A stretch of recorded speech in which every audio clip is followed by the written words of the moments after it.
Tuesday, November the 19th, 2019. I'd like to call this General Committee meeting in order. I'd like an approval of the agenda as circulated. Can I have a mover? Councillor Gilliland. Councillor Kim. Second. All in favor? Good. That carries. Opposed? Opposed? No, that carries. Thank you. I'd like to ask for a declaration of pecuniary interest and general nature thereof. Okay, seeing none. We have a community presentation this evening. We have Mr. Alan N. Ebides, President and CEO of Excellence Canada. If you'd like to come to the podium. Please state your name, and just a reminder that you have 5 minutes for your presentation. You'll receive a signal at 1 minute, and then you'll be done. Madam Chair. Thank you. And congratulations. We pronounced my name pretty well. Alan Ebides. Ebides. Okay, yeah, perfect. Good evening, ladies and gentlemen, and hey, Maracas, and Taisha and Lewin. Good evening. Doug Nedorodsky, I believe you're a lot of the champions of this program, and Martin Stefanczyk. Good evening, everybody. So first of all, I'm here. I know you probably were expecting Mikkel Jean to be here instead of me, but she sent me instead. She's too busy. Mikkel Jean, the Governor General, she's our patron. Often she comes to some of the events, but if she can't make it, she's got other bigger things to do or more things. She sends me as a representative. So I'm here to bring regards on her behalf to congratulate the town of Aurora and all the staff on receiving the Canada Award for Excellence, which we just presented a couple of weeks ago. You folks had a terrific delegation in Toronto. I think there's about 13 or 14 of folks, with about 450 people there. It was a great event, and we presented the town with the silver level of the Canada Award for Excellence, which is a real big deal for excellence, innovation, and wellness. And these are not handed out lightly. A lot of work goes into these, and we've done a lot of municipalities and regions right across Canada. So it's something to be really proud of, and your team have done a great job. And I just want to tell you briefly what this is all about, because I realize not all of you know what this is about.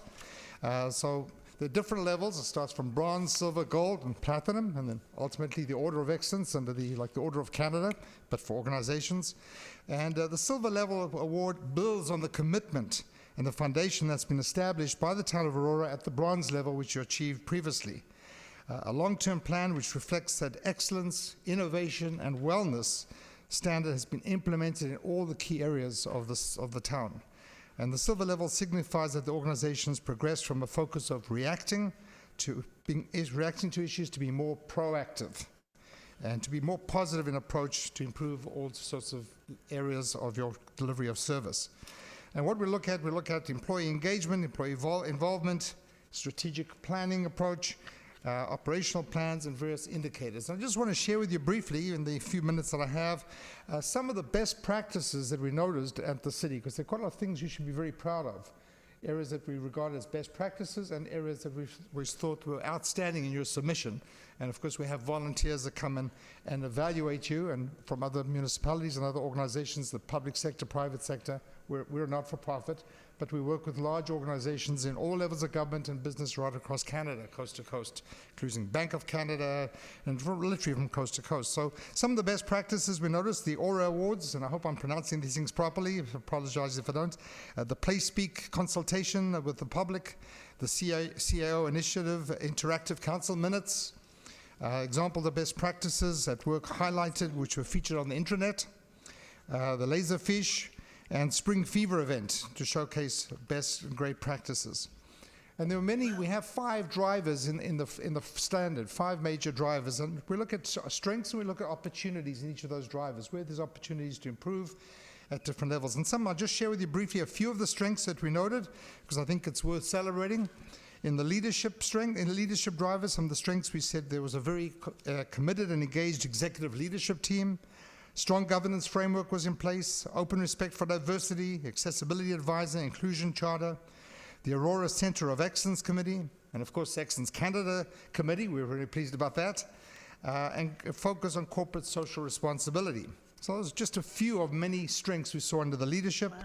In planning, the new mission, vision, and values was understood and been socialized to a strategic plan, 2011 to 2031. In the The customer side of the corporate mission to deliver exceptional services that make people proud to call Aurora home.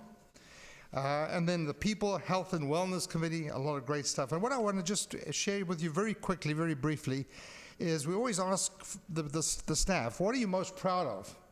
And what would you want to change? So I'll just give you a quick bullets of all the things people are proud of.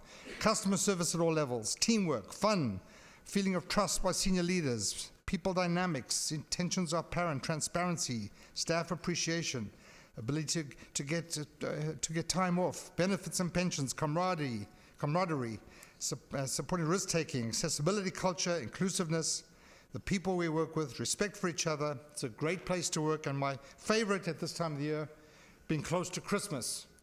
So I just want to congratulate all the folks involved, the town of Aurora. And of course, you're at the silver level, and I wouldn't be doing my job properly if I didn't remind you that I said there were 4 levels. So the next level, while silver's great, you haven't climbed Everest yet, there's the gold, and we look forward to seeing you there. So I'd like to present to the mayor, who worship with a certificate. Right now, or do we do Just to questions? memorialize it, if there's a photographer, whatever.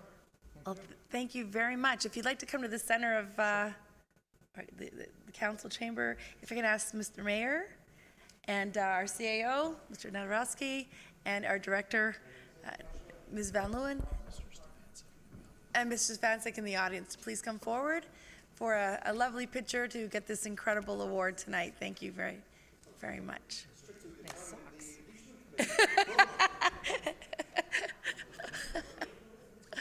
We didn't have a chance.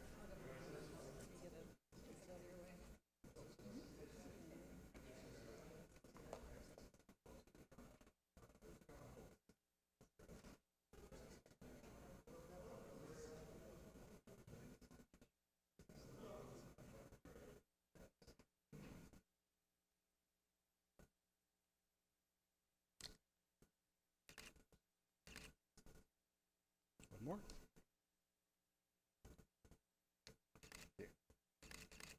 Thanks.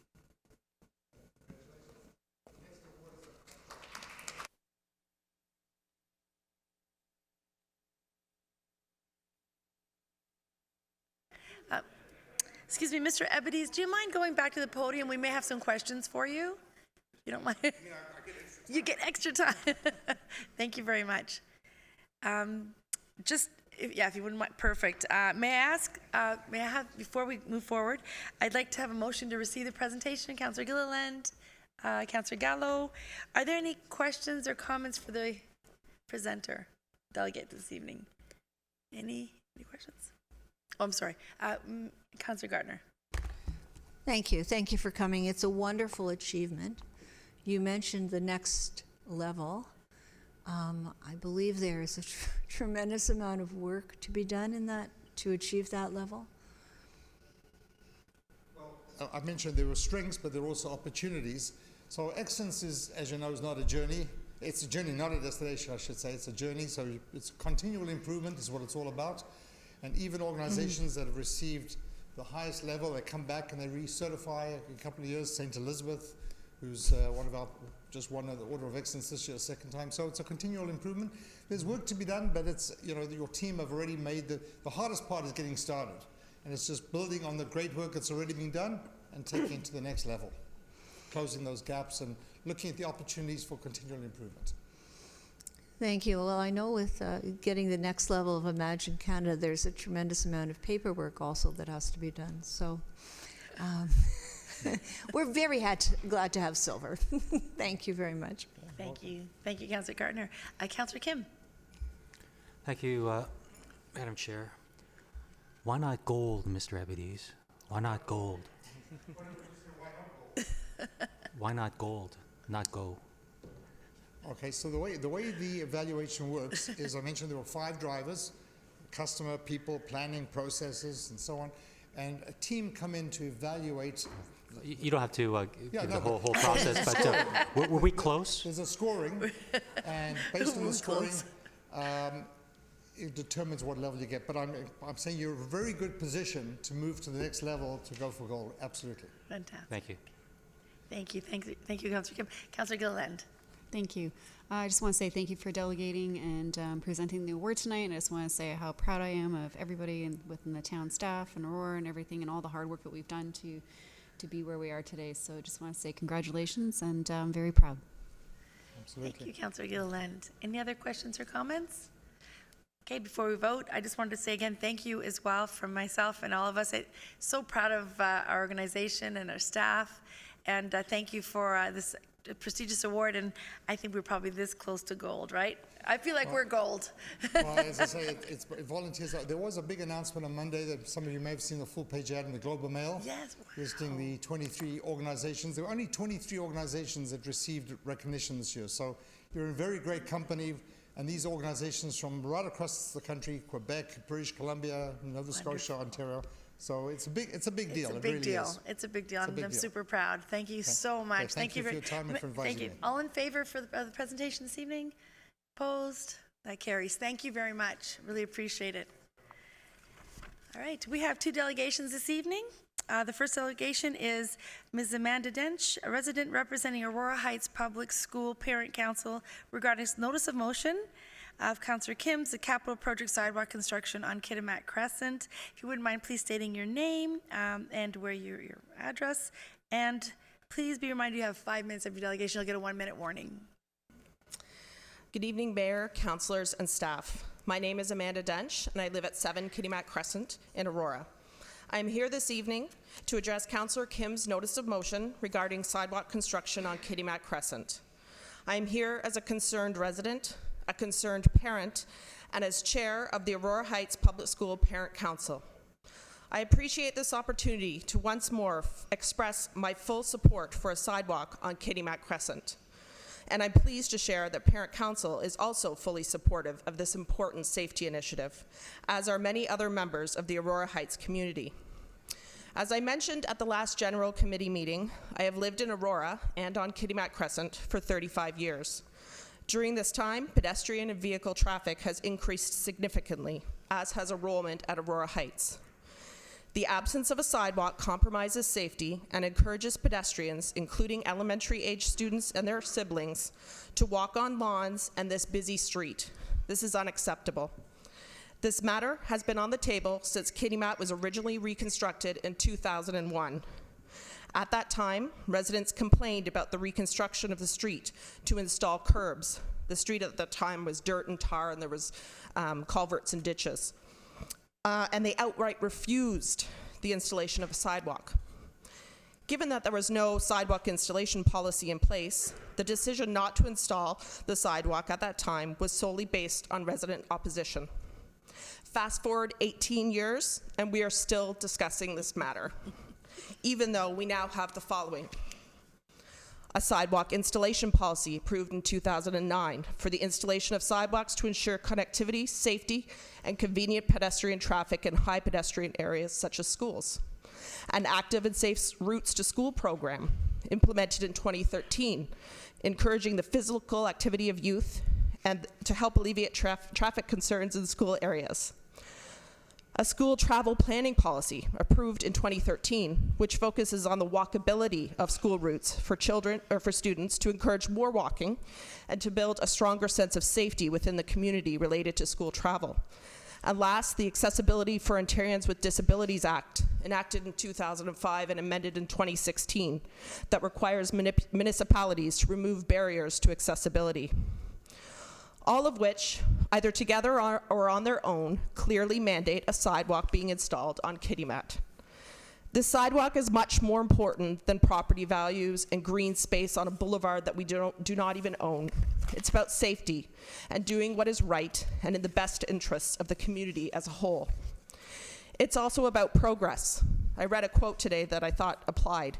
Progress is impossible without change. Those who cannot change their minds cannot change anything. I think we can all agree that a sidewalk is inevitable.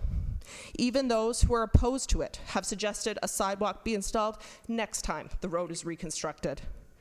Isn't it time we get things done and approve the sidewalk once and for all on November 26th, rather than deferring this matter to another town council to deal with 10 or 15 years from now? It's time for progress. It's time for change. It's time for a sidewalk. On behalf of Parent Council, we recommend that this installation take place in July, once the school year has ended. Thank you once again for considering this very important safety issue. Thank you. Thank you very much. May I have a motion to receive and refer the comments back to the delegation of item A3? Councillor Gardner, Councillor Thompson. Any questions or comments of the delegate this evening?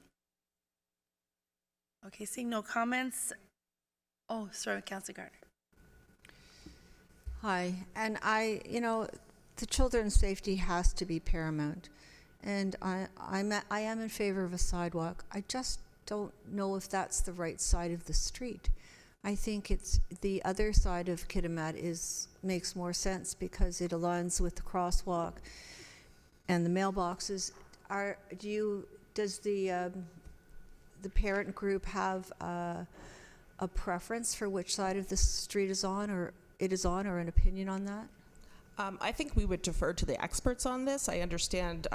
I live on the street. I saw them come and measure the driveways on both sides of the road to determine where the least impact would be to driveways and to trees, existing trees in the area. And my understanding is that the side of the road that it's being proposed for is the best side of the road for the residents on the street. So I would defer to the experts on that matter.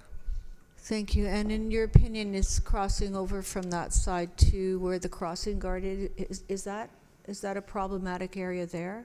Crossing from the other side of the street across and then over to the school? If with the sidewalk being on The other side. On yeah, the side crossing over the road to because I hear that people don't stop at the stop sign very often. Well, I think that's another matter entirely.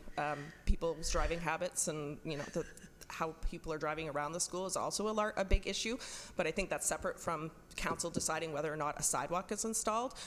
That's one way we can encourage safety, but the driving habits are up to the police and bylaw officers for parking and things. I think with Sue Little, our crossing guard there at the school, she works very tirelessly to keep everybody safe. And I don't think, as long as there's a sidewalk so students can safely walk up to the street and then have Sue directing them across the street with the stop sign, I think it is okay to make that cross Kitimat. I mean, we're already having kids walking down the middle of the street, so a slight cross across a road at an actual cross section, I think, would be fine. Okay, I was there for more than an hour, and I saw the behavior of the drivers, but I thought that was one of the concerns that was mentioned, was drivers not stopping at the stop sign, and that being a safety issue for the kids. It's definitely a concern, but I think the matter on the table right now is a notice of motion about whether the town is going to construct a sidewalk. And our position is, please construct the sidewalk. It's time. It's been 18 years. Thank you, and I'm speaking so much tonight because I won't be able to be here next week because of family surgery, so just trying to get your feedback. I also won't be able to be here next week because I'm having surgery, so that's why I'm here tonight as well. So I'm hoping that I will get good news on text after next week's meeting. Thank you for coming. Thank you very much, Councillor Gardner. Councillor Kim. Thank you. I shouldn't be needing surgery, so I hope to be here next week. But I just want to, so thank you very much for coming out today. I know how you and the other residents of Aurora Heights, how busy you guys are, and so especially on a Tuesday night with kids, so I appreciate it. And so I'll just save the broader discussion for next week, but I just want to say thank you. Thank you very much, Councillor Kim. As I see no more comments or questions, may I have a vote? All in favor? Opposed? Motion carries. Thank you very much for delegating this evening. And just so you know, we won't be talking about the motion tonight. We'll be speaking about it next week. But thank you for delegating this evening. It's very important. Thank you so much. Excellent. All right. We have another. Okay. Thank you. We have another delegation this evening. We have Mr. Neil Aslin, resident, regarding item A3, Heritage Advisory Committee meeting minutes of November the 4th, 2019, sub-item 3, HAC 19-004, approval of the Heritage Permit HPA 1905 under delegated authority. And Please, Mr. Aslan, if you wouldn't mind stating your name. And just a reminder, we have 5 minutes for delegation. You'll have a 1-minute warning, and we'll go from there. Thank you very much. Thank you, Madam Chair. Members of Council, my name is Neil Aslan, and I live on Royal Road here in Aurora. And I'm here to speak to the HAC meetings up for receipt tonight, approval, from our November 4th meeting. And I'd like to provide further clarity about the discussion around item number 3. I'm here because it's important, and I see this as an opportunity to build on our never-ending pursuit of excellence, which seems to be a theme tonight. So I'm happy to be here and part of that. I just want to note that all members present at the meeting agreed that what was presented as item 3 should not go forward, and I will elaborate. I'll note that in the minutes there is a small inaccuracy that I notified the clerks today about. I don't know if it's reflected in your copy, but when it does say for recommendation number 2, the alteration of the bunker roof, it actually should be the alteration of the roof of the entranceway to the bunker. So it's a very important part of my discussion. I will give you a very quick yet very important abridged history of this property, so bear with me. The original house was built in 1870. One part of those 3 sections that you see on the overhead. The subsequent 2 parts were added in the 20th century, circa 1930. That basically tripled more or less the size of the house. In the 1960s, the house was purchased by the City of Toronto, and they built a bunker, underground, subterranean bunker. That part on the center of this house that has 3 windows on the lower level is the entranceway to the bunker as described in the designation bylaw. The designation bylaw, it was designated, by the town of Aurora in 2016, and the designation includes all of the 20th century additions and modifications, such as the bunker, and specifically, as well, the entranceway. The entranceway is one of the exterior heritage elements named in the designation bylaw that contribute to the heritage value of the property, as stated. The current owner, I believe, acquired the property post-designation. At the time of the designation, this story made the press. It was in the Aurora Banner. It describes the house being resurrected from near dilapidation due to neglect by the City of Toronto, and then it underwent a complete restoration. It was also picked up by City TV News in August 2016. The previous owner said that as far as they knew, this is the last municipal preparedness center left in Canada. So it is an important landmark in this town and for the country and the province. The story was also picked up by other outlets with national reach, such as the CBC and the Toronto Star. Now, what's relevant to the permit application that was approved was the current owner wishes to attach a second floor deck, which is just above this bunker entranceway. You'll see there is a door there that is ajar. So it will stretch between the 2 wings that project from that center block. Seems simple enough at first glance. However, it wasn't noted in our report that the scope of work also includes a partial demolition of that strip there, the entranceway, the partial demolition being the removal of the existing roof. God, I can't believe I have a minute left. It's okay. If I may ask for an extension, Sure. Please consider it, because this is important. So the removal of that roof in order to accommodate the deck. This type of impact is not considered favorable in the once a property is designated. This is designated. It's designated as it sits there in that picture. That element is designated, and it's listed specifically in the bylaw as an element, a feature of the exterior. The roof is a key component of the structure that makes this element, the roof and 2 walls. What else can I say? Okay, as this designation is under the Ontario Heritage Act, the Act reads that no owner of a property designated, blah, blah, under section, shall alter the property. Maybe extend? Would you like a few more moments? Like 2 minutes, maybe. Yeah. Will we allow the delegate 2 more minutes? Councillor Kim, Councillor Thompson, all in favor? Opposed? Okay, please move forward. Thank you, Madam Chair and Council. So no owner of the designated property shall alter the property or permit the alteration of the property if the alteration is likely to affect the property's heritage attributes. Heritage attribute, the entranceway to the bunker. And it goes on, but at the end it says, should receive consent in writing to the alteration from the council of the municipality. So this raises my second point. The second point being that council passed this bylaw to protect the heritage value of this property in 2016, and the decision to grant a permit for the work sees a partial demolition of one of its heritage attributes listed by the bylaw. By using something called delegated authority, staff went ahead and approved the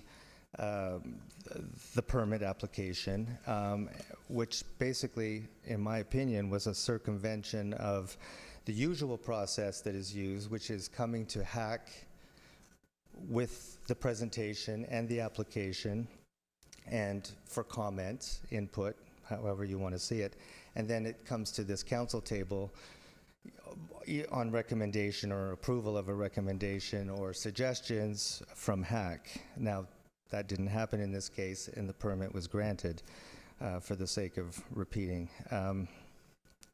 At the time, staff argued that it was not included in the designation, but I pointed out at the meeting that it was, in fact, listed on the designation specifically. Some may argue that it's a minor alteration. I would say in the scale of this house with its subsequent additions and the addition of the bunker and the 3-car garage that was added over the course of the 20th century, in scale of constructed elements, it's definitely physically minor. However, it is a structural change to a key component in the designation, representing, I estimate, 35 to 40% of the surface area of that one component. So depending how you look at it, it's minor, but it's also major, in my opinion. And it's also major because it changes what has been designated for protection under this Ontario Heritage Act. And it's not, the idea of designating heritage is to protect what's there, not necessarily what is pretty or favorable, because in this case, the bunker is a story. It's a unique story to this town. It's unique to the country. It is about a period in 20th century history, the Cold War. And this entranceway was built as part of that unique story.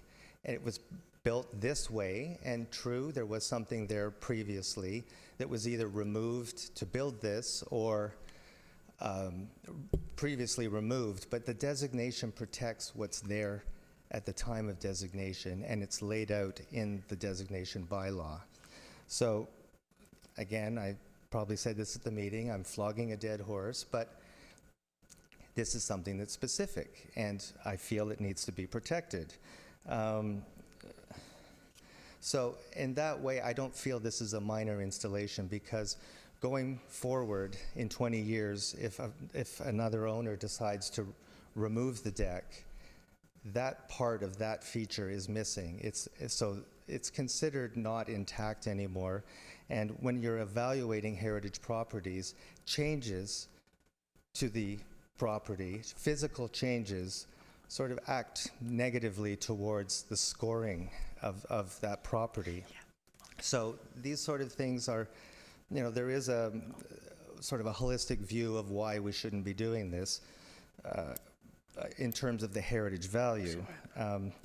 So we must consider, I just have one more point to make here.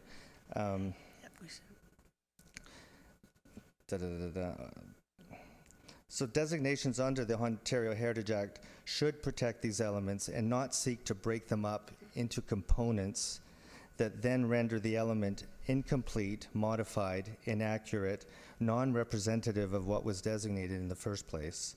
This will change the true form or the massing of this particular element. And the bylaw includes the entranceway to that bunker, as it is mentioned, in terms of the overall assessment of the property as having historical and associative value, physical design value. These are components of the heritage evaluation process. The committee expressed unanimously regret that this did not follow the usual process, and also that what was before us in terms of the permit issued was not favorable, and asked to have it looked at and to find another solution working with the homeowner. That is to say that we all agreed, in fact, we added the second recommendation as we agreed not to accept the report as it was presented. So the second recommendation in the minutes on item 3 was done at the committee. Oh, sorry. I'm just wrapping Sorry, up. Neil. Yep. That was done at the committee, and we want to make sure that this follows through. And I Right. wanted to make that clear because it is a complex issue if you're not Good. reading the report with particular intent. Thanks for your Great. time. Thanks for the extension. Thank you. Thank you very much. Don't go anywhere. Thank you very Okay. much for the delegation, Neil. Much appreciated. May I have a motion to receive and refer the comments to item 3? Councillor Gilliland. I have a second. Councillor Gartner. Are there any questions or comments for the delegate this evening? No? Yeah, Councillor Gartner? I'm curious about something you said. So if the roof is removed and somebody should want to replace it, well, actually restore it at a future date, is that possible? Well, of course it's possible. But that's not the point of preserving and protecting heritage through, an Ontario government system that recognizes attributes as original, whether or not they were from the 19th century or added on over time. So in a sense, we're removing something, thinking that it's replaceable, and making it incumbent upon somebody in the future to replace that. And I just think that we have it before us, and so the intent of designating it is to protect what is before us and to hold on to it, not to find ways of solving problems that we're going to create, that we are creating now, that someone else needs to take care of possibly later, or it will never get taken care of, and that's just a story lost forever. Much the way a vintage car loses its value when it doesn't have its original paint, its original upholstery, when you've changed the headlights for xenon headlights, et cetera, there are there's a value system to protecting heritage, and that's what's at risk here.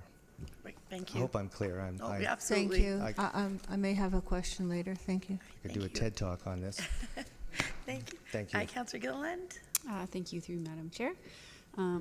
Mr. Aslan, thank you so much for coming and speaking tonight and bringing this to our attention, and the fine details do matter, and I appreciate the backstory as well, and how you were saying the bunker is a story unique to our town and the history of the Cold War and such. So I really appreciate that you're sharing that, and it is important that we do pay attention and we do preserve where we can, and not let these things have an oversight, because they are in place for a reason. So I appreciate you bring that to our attention.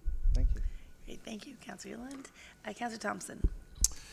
Thank you. Thank you, Neil, for being here. A couple years ago, this building was on the Doors Open tour, and I had a chance to tour through it, and I completely agree with you. It's unique both physically, but also just the story around it is quite amazing, and I appreciate you coming by to share your opinions on it. Absolutely. Thank you. Thank you, thank you, Councillor Thompson. Councillor Gallo. Thanks, Neil, for coming and bringing this to our attention. Can I summarize that what you're saying, that the roof that they want to remove is part of the heritage features, and I have the bylaw in front of me, and in terms of exterior elements, that would play in one of the points that says bunker, entranceway, and emergency exit structure located above the bunker. You're saying that in that section there it prescribes that the roof is part of the bunker, and that's why it's an intricate element of the heritage feature. Okay, so that does not describe the roof of the entrance to the bunker, but nor does it describe any part in particular. Windows, door handle, hardware, siding, any other cladding. But in my view, it protects the entranceway. And this entranceway, what you see with the 3 windows that was up there, that was created when the bunker was built. By changing the roof line on it, and it may seem innocuous to some, but first of all, it's key to the structure of that box, that addition. The roof triangulates it. It gives it tension and helps it to stand up against the house. So taking it out, first of all, you're compromising a structure, and I understand people do this all the time, and there are professionals, but you're also removing an original element. So, like I said with the car analogy, you know, your 1960 Mercedes SX with brand new leather seats in it and a new paint job, and it's a different color, it doesn't have the same value. It's not valued to collectors the same way. And, you know, we're not collecting architecture here, but we've already made a law about it, and we've already assigned it a, you know, an intrinsic, intangible value based on the tangible thing that's before us, and now we're removing part of that, and it's sort of like taking one stitch out of your sweater. It starts to unravel. I was trying to make the... I know you wanted to summarize. Maybe I made it more complicated. No, I'm trying to make a connection between, because I don't know necessarily what criteria staff used to make their decision, and trying to see whether what you're presenting to us contradicts it, and to what extent, and how, if any, we can take a second look at this and hopefully solve it one way or another. I was trying to, I guess, make that distinction of what criteria staff used to determine that decision. I can certainly ask staff once we have that opportunity. May I, Madam Chair, may I speak to that? Respond, sure. We were told at the meeting that the flat roof was an original feature of what was there prior to that. But whatever's there now in terms of that entranceway was added when the bunker was built around 1962. That's when the City of Toronto acquired it. Assuming they built the bunker shortly thereafter, that was the main access point. They sought to obviously integrate it somewhat into the architecture so it didn't look like it didn't call attention to itself, but they built it the way it was purposely. Whether or not something had a flat roof before that is irrelevant in terms of the 2016 assessment, which looked at what was sitting before them in 2016 when they assessed it and decided that it was worthy of designation. So that the idea that we're going back in time is sort of a revisionist view of history that, you know, any historian or anyone who appreciates history, revisionism is not is not a way of preserving history, especially when it's as well documented as what we have with us right now in this case. Thank you. Great, thank you. Thank you. Thank you very much, Ms. Is there any other questions or comments? Seeing none, thank you very much for Thank you, being, Madam oh, Chair. sorry, we've got one. Councillor Gartner? A question, can this be seen from the street? Yes, yes, and I had that in my presentation. I forgot to mention that the report describes the front of the house as being the north side. It's on Right. a north-south street. When they added in 1930 the 2 subsequent wings to it, or additions, the front door that faced the street was, I guess, closed off, and the main entrance was moved to the north side. So they describe this as the back of the house, but it's visible from the street. It's actually the side of the house in those ways. And in the minutes from the meeting, It says staff agreed to contact the building division regarding the application status. I think I'll just hold that. Thanks. Okay. Thank you. Thank you Thank you. again. Any other none? Oh, thank you very much. Before go, I guess, yikes. All in favor? Opposed? That motion carries. Thank you very much again for delegating this evening. All right, we're moving on to the consent agenda. Are there any questions on the consent agenda? If I can have a motion to move consent agenda C1. Are there questions? C1? Okay. Going one there. All right. Is it proposed for discussion, right? Councillor Gallo? Some questions? Okay, well, maybe if you have some questions, we can discuss now. Put on the floor. Can I have you're moving it forward? You have a seconder for discussion? Councillor Thompson? Go ahead.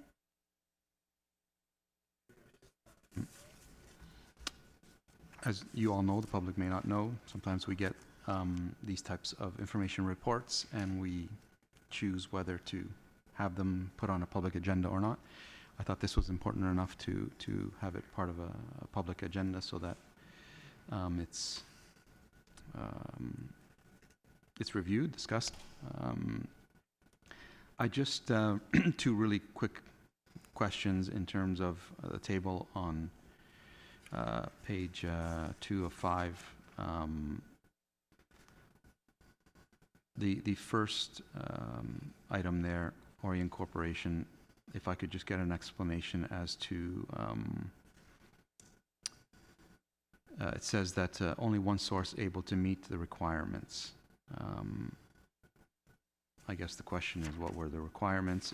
It's looks like it's tree planting. I'm not sure who. Operational services. Mr. Downey, would you be able to help us answer that one?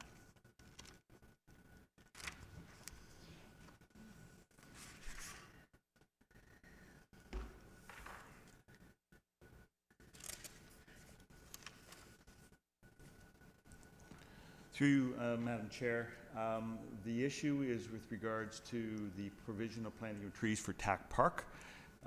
This was a park in their 2C plan of subdivision.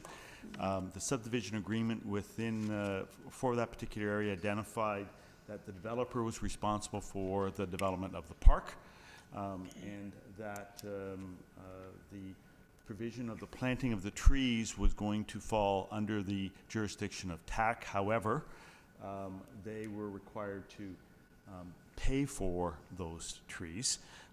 And so we did not require to go to public tender, in that the money was not coming from a public source, but rather from TAC itself. Thank you.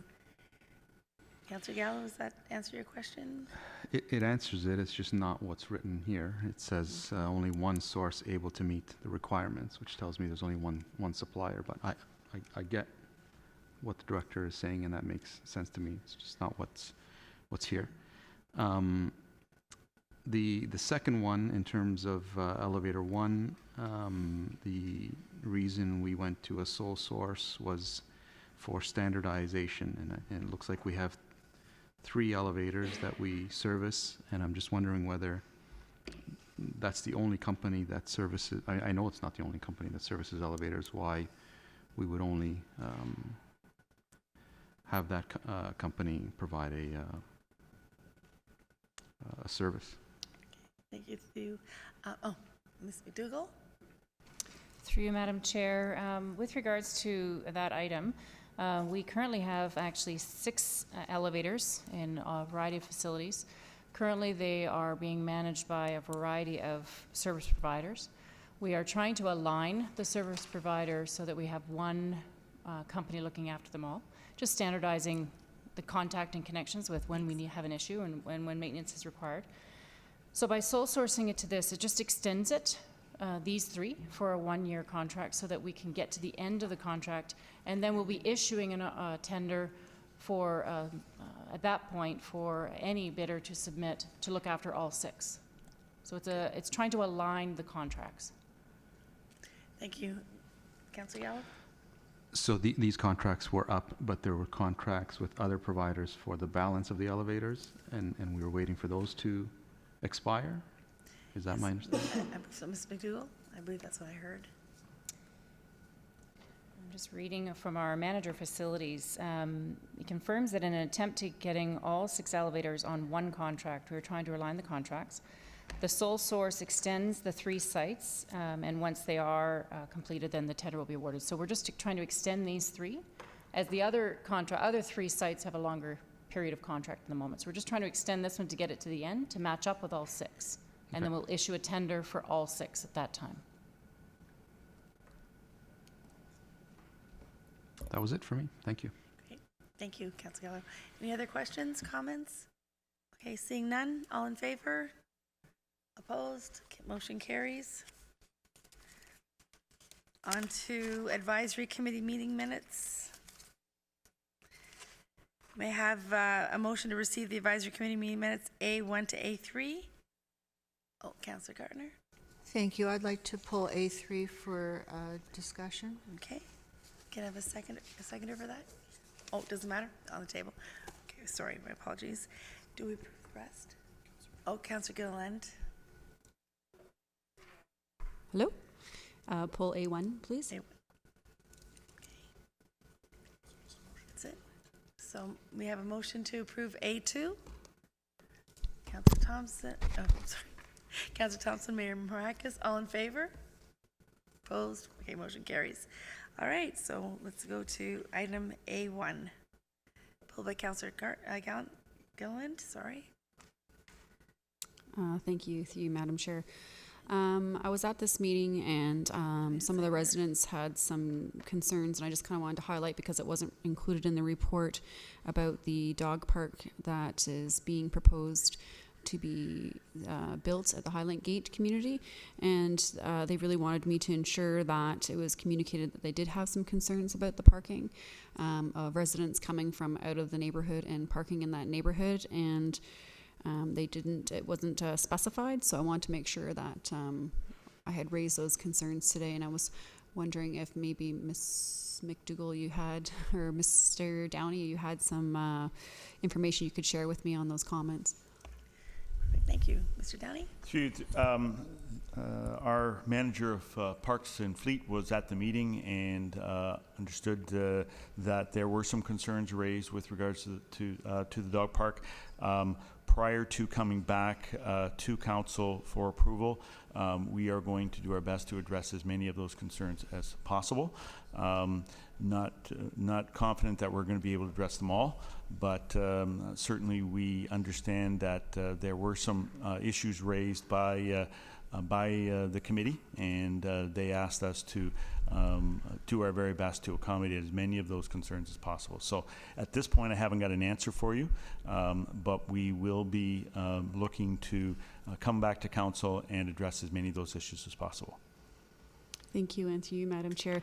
I see that you did include about the buffer on the hydro corridor, but I believe they also were asking about a buffer between the rear yards and residential property in the Highland Gate area as well. So I just kind of wanted to make note that they wanted to make sure that that was in the minutes and taken consideration for staff. Yeah, so when we, through you, Madam Chair, I apologize. When we come back with our report to council on proceeding with this particular leash-free area, we will be addressing each one of the comments that were received from the committee, at least identifying it and how we may or may not be able to resolve those issues. Great, thank you so much, and I look forward to the report. Great. And I forgot to get a seconder on this one, so may I have that, please? May someone like to second this motion? Anyone? Okay, Councillor Kim, perfect, thank you. Any other comments or questions? Okay, seeing none, all in favor? Opposed? Motion carries. All right, let's move on to item number 3, which was pulled by Councillor Gardner. May I have, Councillor, I'll move this forward. May I have a seconder? Councillor Gardner, you'll be moving this forward? Perfect. May I have someone second putting this item on? Councillor Gilliland. Thank you. All right, Councillor Gardner, if you'd like to.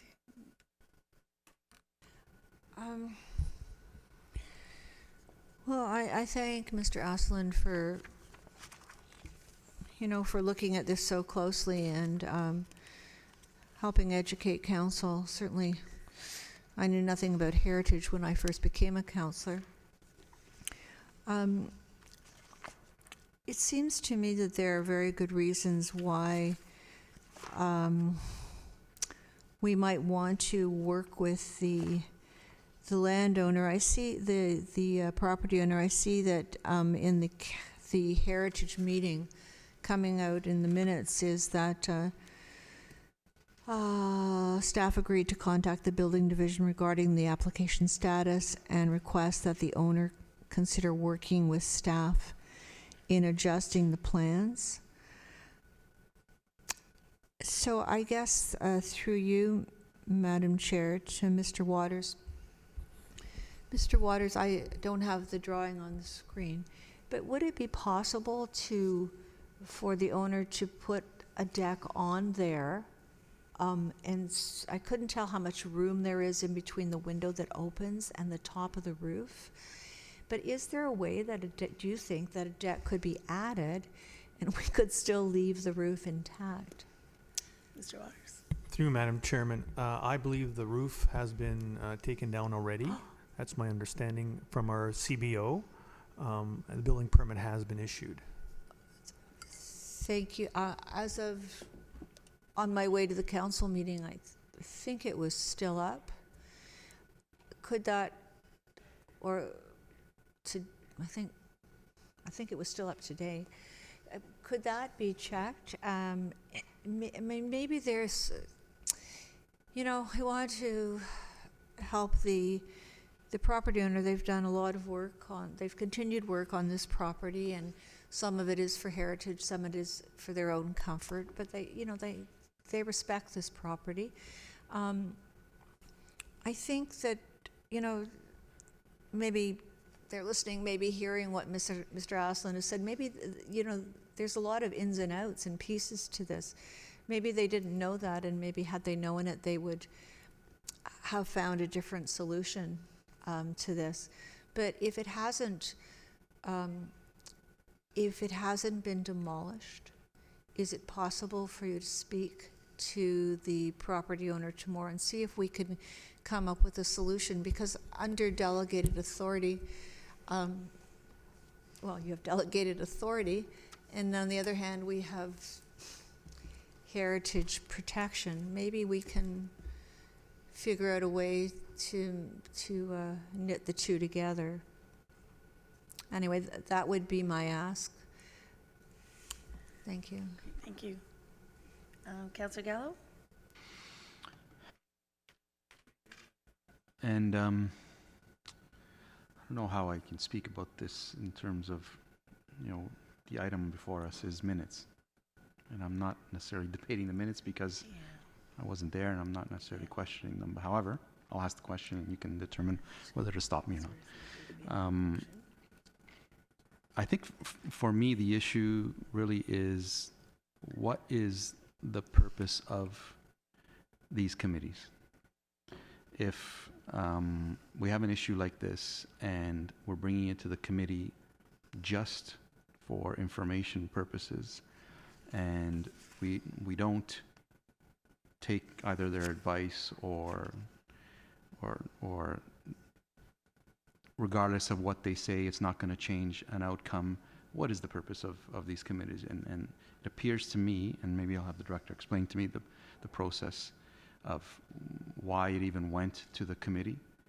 If there's delegated authority, maybe there's an issue with either delegated authority or the process in terms of asking the committee to contribute or not. It just doesn't make sense to me that this came to them just simply for information and there was no real ability for them to change the outcome. Right. So maybe maybe let's get that answer, what the process was. Yes, I may be wrong on that. Thanks, David. Mr. Waters, if you can help us with that. Through you, Madam Chairman. The delegation bylaw from 2011, which provides for delegated authority for a minor heritage permit. One of the requirements is that once the approval is issued by the department head, that an information report is presented to the committee. This is part of the process. So I think that's flawed. Clearly, Yeah. to me, that's flawed. It doesn't make any sense to me whatsoever.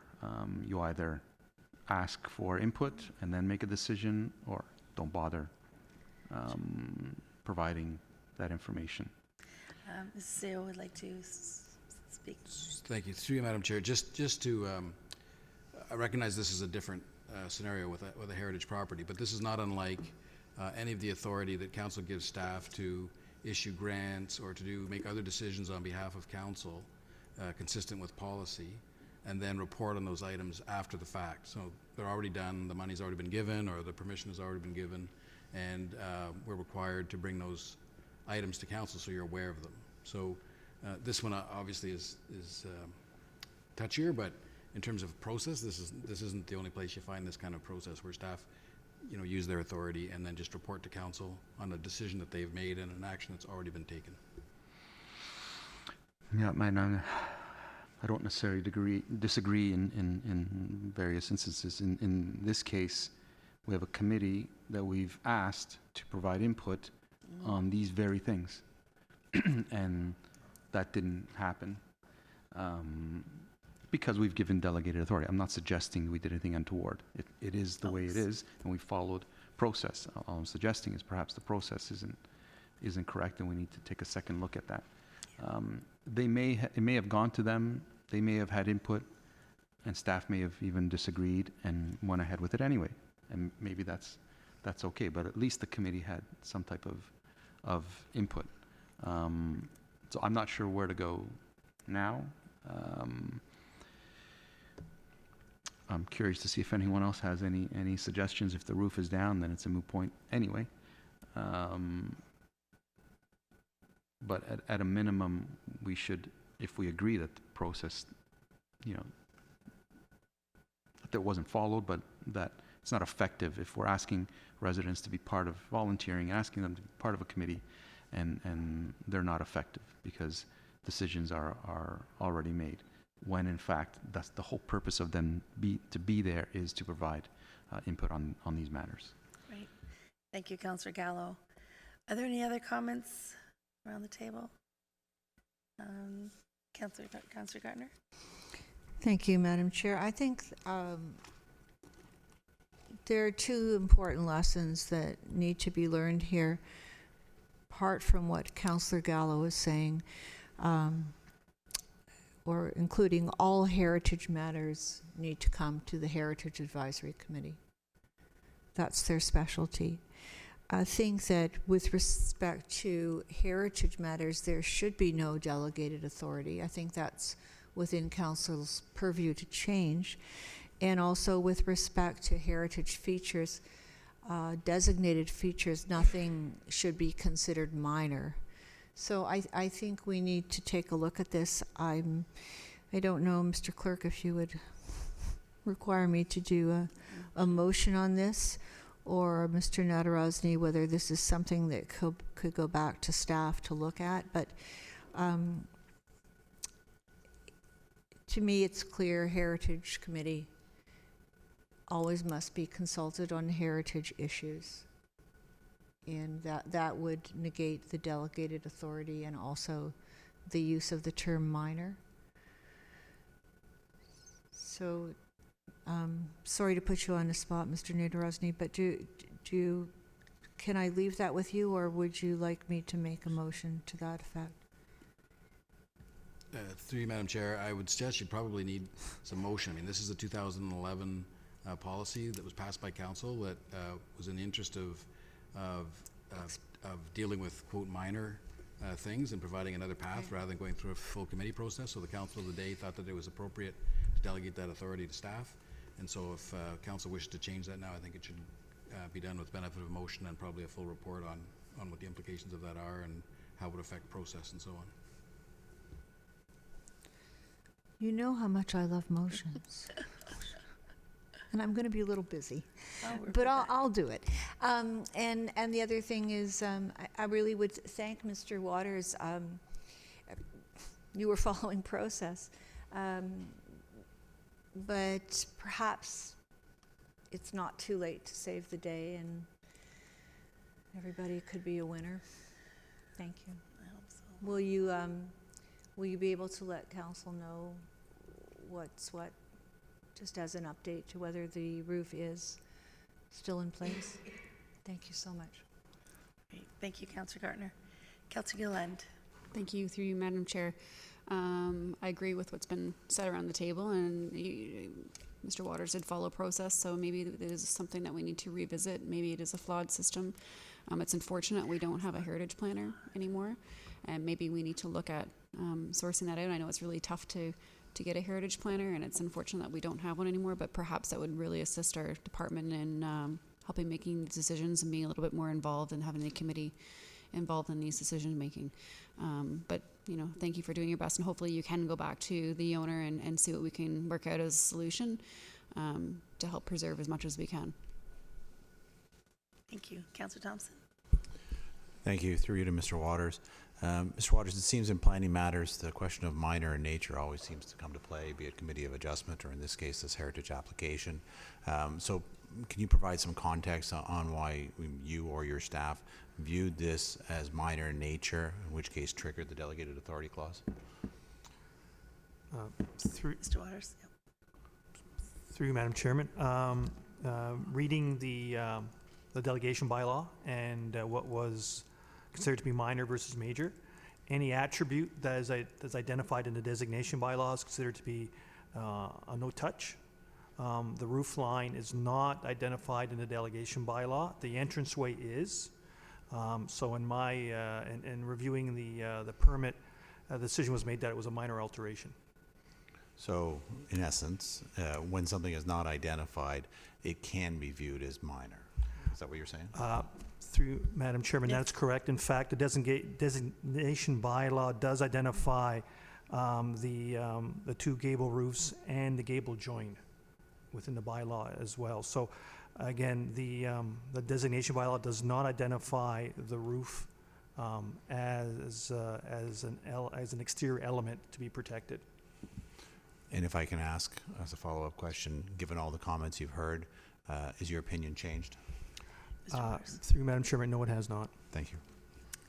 Thank you. Any other comments or questions around the council table? Okay, well, thanks everyone for a great discussion, and I think looking forward to some changes in the near future. Since there are no comments or questions, all in favor? Opposed? Okay, motion carries. Thank you. All right, on to items, considering items regular agenda. R1, Technology Strategic Plan. So I believe we have a presentation. Oh, Ms. Van Leeuwen. Good evening, Mayor and members of Council. It's with pleasure that I introduce to you Ben Perry from the Perry Group Consulting, who will present tonight the Corporate Technology Strategic Plan. Thank you, Ben. Okay, so here's what we're going to cover. I think you've got the document probably in front of you. It's a short read, 75 pages, pretty easy to get through. We'll have some time at the end to answer any questions if you have them. Really, the technology strategy work that we do is in the context of societal changes. So, society's really seen major changes wrought by the internet and the smartphone.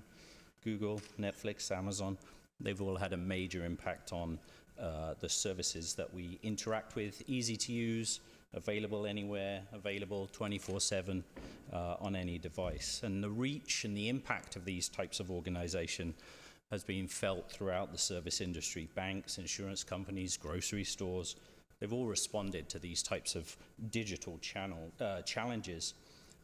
Internet penetration is getting near universal. Smartphones are everywhere. Nearly all Canadians below the age of 45 own a smartphone, and a surprisingly high proportion of Canadians bank online. Expectations of service and your interactions with service, expectations of staff, of IT, have massively changed as a result. The town is investing in improving customer service. You're committed to that. And in the era of Netflix and Amazon, what does customer service look like today, in 5 years' time, and beyond? Well, really, it's about fast, convenient, easy to understand, easy to interact with, and increasingly, it's online and it's digital. Not exclusively, mind you.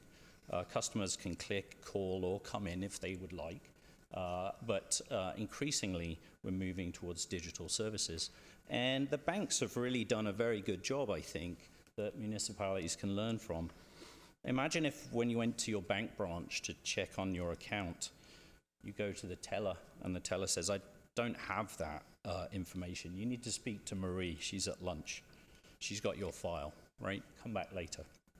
Of course, that doesn't happen when you go to the bank, because the bank has digitized account information, transactions, and all of that information is available to all of the tellers. So as a customer, you can see any teller, any branch, and you can get the answers that you need and the problems that you need solved.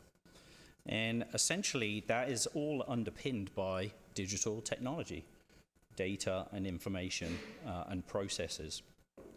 Because the bank has digitized their processes, they can implement additional technologies that then contribute to allowing people to self-serve. So first through ATMs in the background, all of this stuff is connected. So a transaction that I do at the ATM is available to the teller. Increasingly, customers are banking online, or they're banking through their smartphone app. So work that used to be done by tellers can be done by self-service. So again, the reality of this experience is that digitization, by digitization we mean workflow-based systems that manage processes, transactions, and data. That's what underpins quality service delivery. And that's, I think, what you're trying to do. So when we started this work, we were looking at, okay, so how's the town doing? What's the current state? Well, you talk about in your mission and vision exactly these sort of notions, I think, of exceptional services. You want to be a progressive community. You want to deliver excellence, as we've heard. Unfortunately, some of the things that we found were not as actively supporting those vision as we would hope. So when we think about technology, we look at 4 layers of technology: infrastructure, business solutions, integration and analytics, and customer-facing services. And we did an assessment of the current state. And it's really the business solutions area in which we're talking about business process digitization. So when we conducted our assessment, you will note that there's not much green on this report card. There's a lot of work to do, we discovered, particularly in the business solutions area. And these are the systems that help your staff process tax payments, issue invoices, register children into programs, and issue permits. What we found is that today there's way too much paper tracking of work that staff do. And this undermines your ability to deliver great services to staff and the community. And really, that means that we don't have the digitized foundation that we need. We also found that the IT team itself was underperforming in some respects. Relationships between IT and the departments were not strong. Business units were going around IT. And some key resources in the IT department weren't present. So without sort of wishing to hammer this too much, we feel that the service being provided by IT was more of a blockbuster service than the Netflix sort of modern service that we would like to see. So, okay, so that's what we found. Where do we need to go? So we've decided that we're working with the town and the team. We identified 5 key areas of focus. So what we would like to do in future is deliver great digital online experiences for our customers. Again, as part of a suite of services, so people can still come in, people can still call in, but we'd encourage them to use great digital services. But in order to do that, we need to digitize internal business processes. We need to provide mobile tools and technologies for our mobile workforce, our inspectors, our bylaw officers. We need modern and secure collaboration tools, and we need to use data more to inform our decisions. So that means we've got a lot of projects coming. Website replacement, CRM expansion, new workforce, HR management systems, enhancements to permits and planning systems. We're going to have to review our financial systems and look to the future around those. But what we determined was really none of that is going to be possible if we cannot establish an effective technology delivery model. And what we had found was not one of those. If you, council, are going to make investments in technology, you need to do that with confidence that you're going to be able to realize the benefits from those investments. So really at the center of this strategy is how we build an effective technology delivery model. And that's really about moving the technology delivery capability up this chart towards being a well-managed service delivery partner. So building strong and effective partnerships is critical to that, but we do that by ensuring that IT can deliver the basics well first, addressing some of the frustrations that we heard from staff and management, delivering projects effectively. And in order to do that, we've recommended that we really hit the reset button. IT at the town needs a bit of a reboot. We need to lift the IT department from being a support function to an enabler of great service, an enabler of transformed customer and staff experiences. We need to create some new excitement within the organization at leadership team, within the business teams, and within IT. We need a new mandate for them to lead, the IT team to lead that, and we need to give them the authority to be able to do so. So at the center of that is a set of recommendations about restructuring the IT department. A number of roles within the organization, currently at the organization, were distributed into departments, and we've suggested that we centralize some of those roles.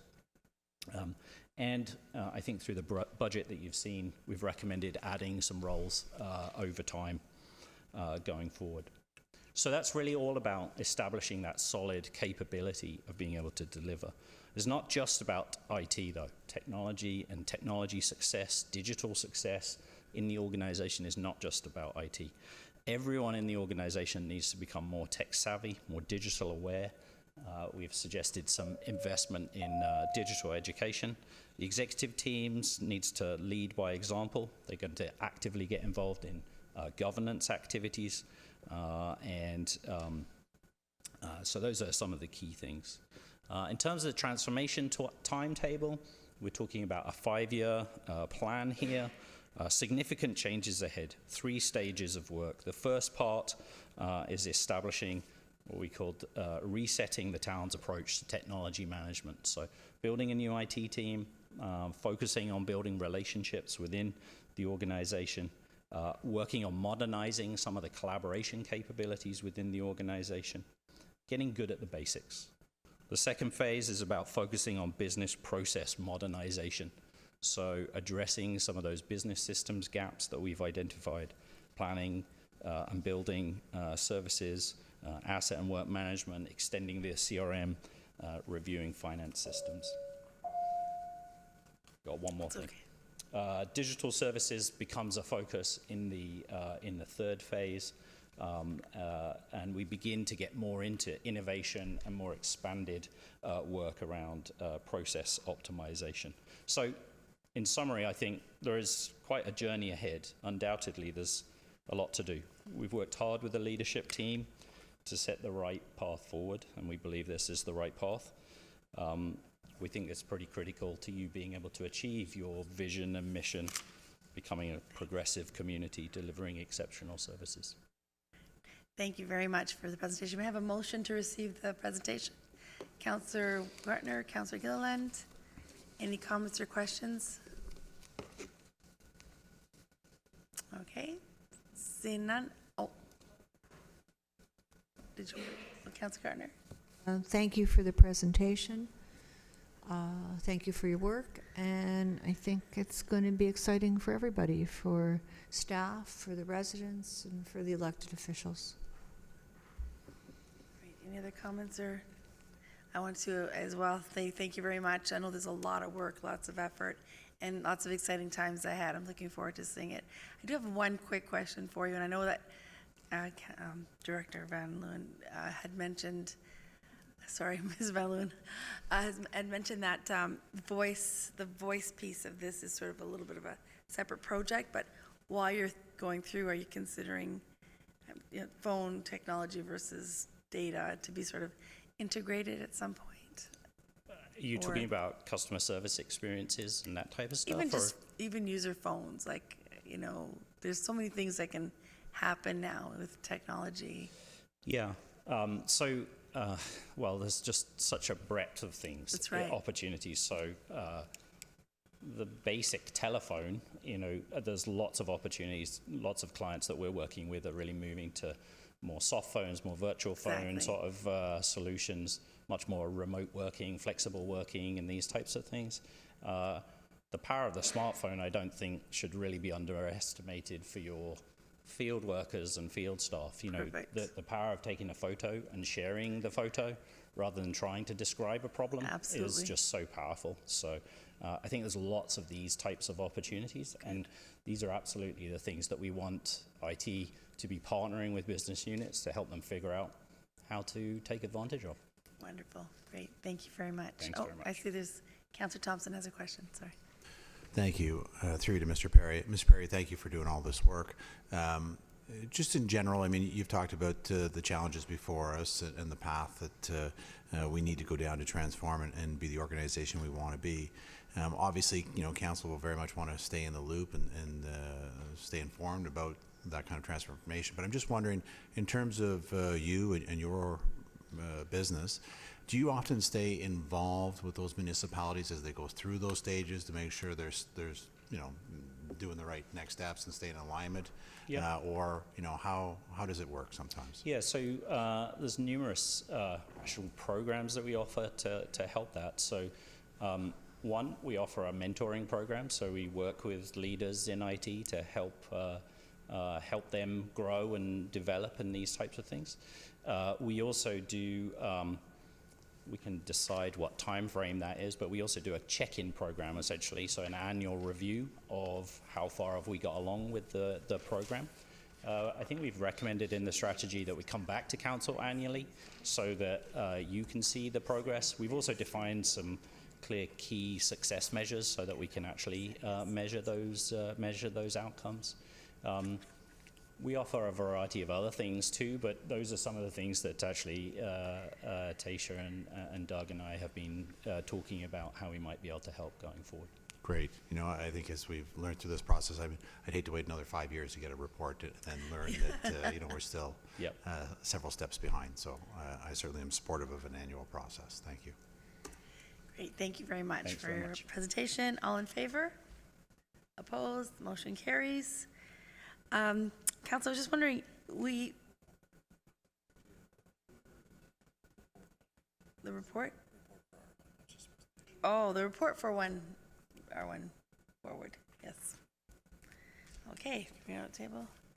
Councillor Gardner, Mayor Maracus. Councillor Gardner, if you'd like to take it off. No, I just wanted to. Okay, perfect. Any comments or questions then? Okay, all in favor? Councillor Thompson. Thank you. I must say the irony is not lost on me. We started this meeting with certification for Excellence Canada, and yet we've had a report from us that shows that we're a long way from excellence when it comes to IT, and that we have significant amount of work to do to transform this organization. And so I will leave it with Ms. Van Leeuwen and Mr. Nadarozny to take a look at how they're going to keep council informed about this through whatever be that annual process or involving Mr. Perry and his organization.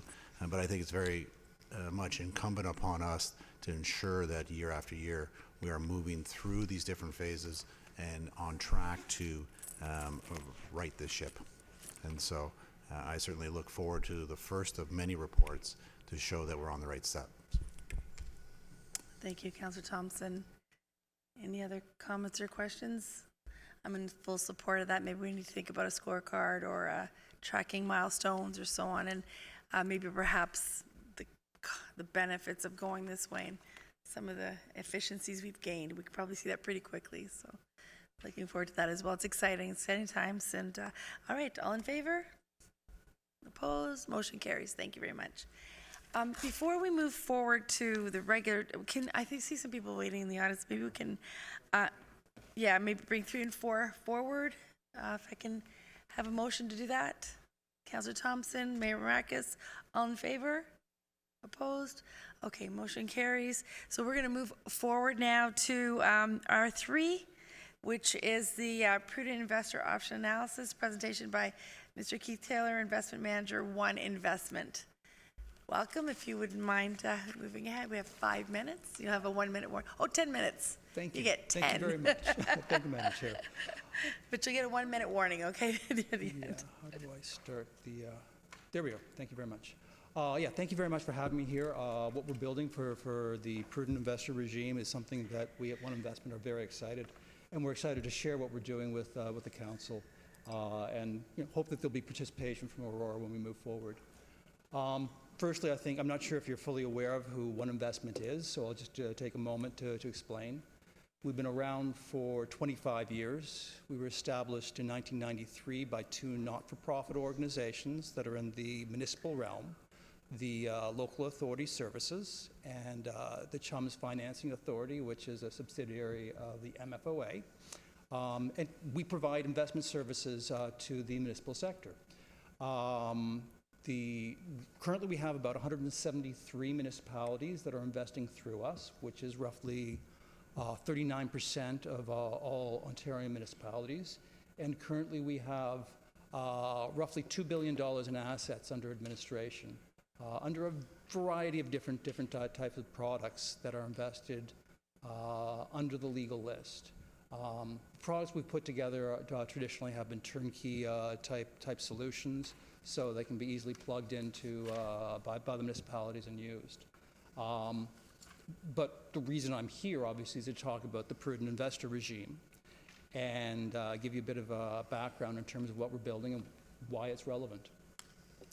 Simply put, the Municipal Act and the regulations limit what the municipalities where they can deploy their monies.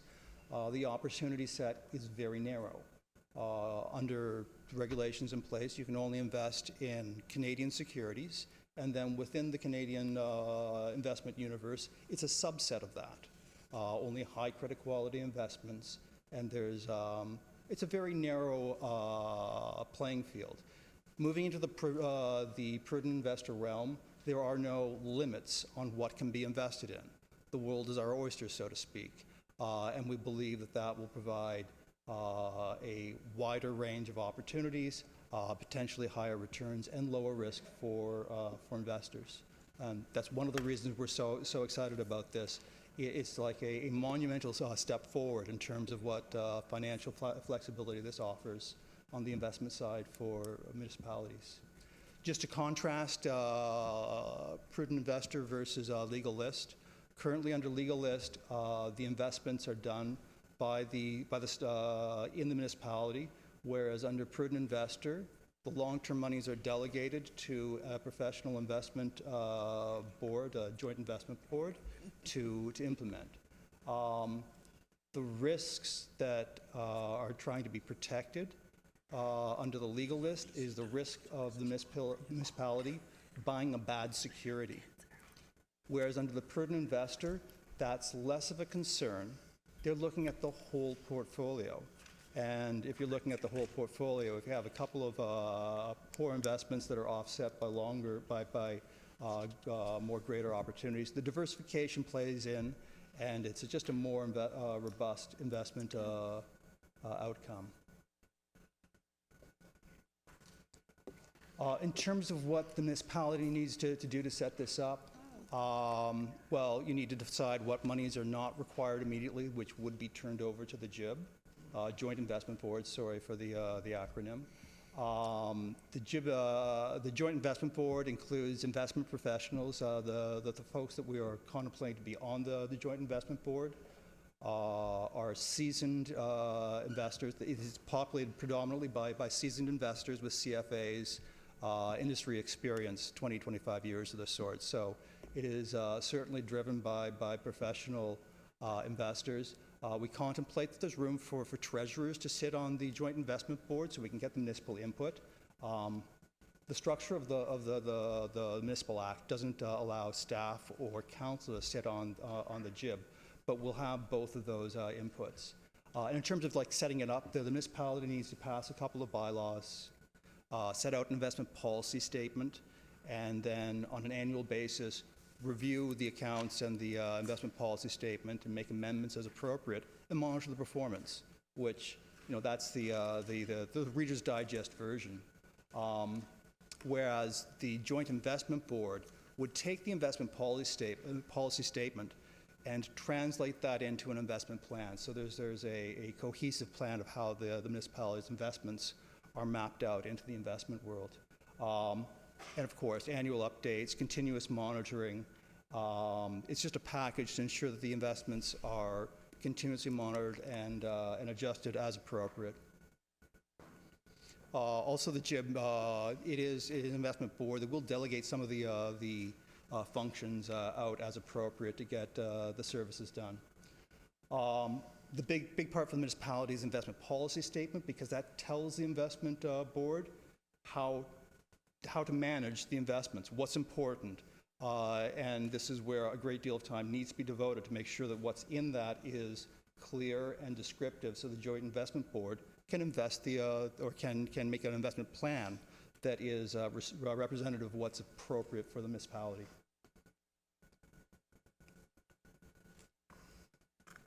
What we have thought about in terms of a process of putting this together. So we have two counterparties. We have the municipality telling us what the needs are, and we have the Joint Investment Board trying to figure that out in terms of an investment plan.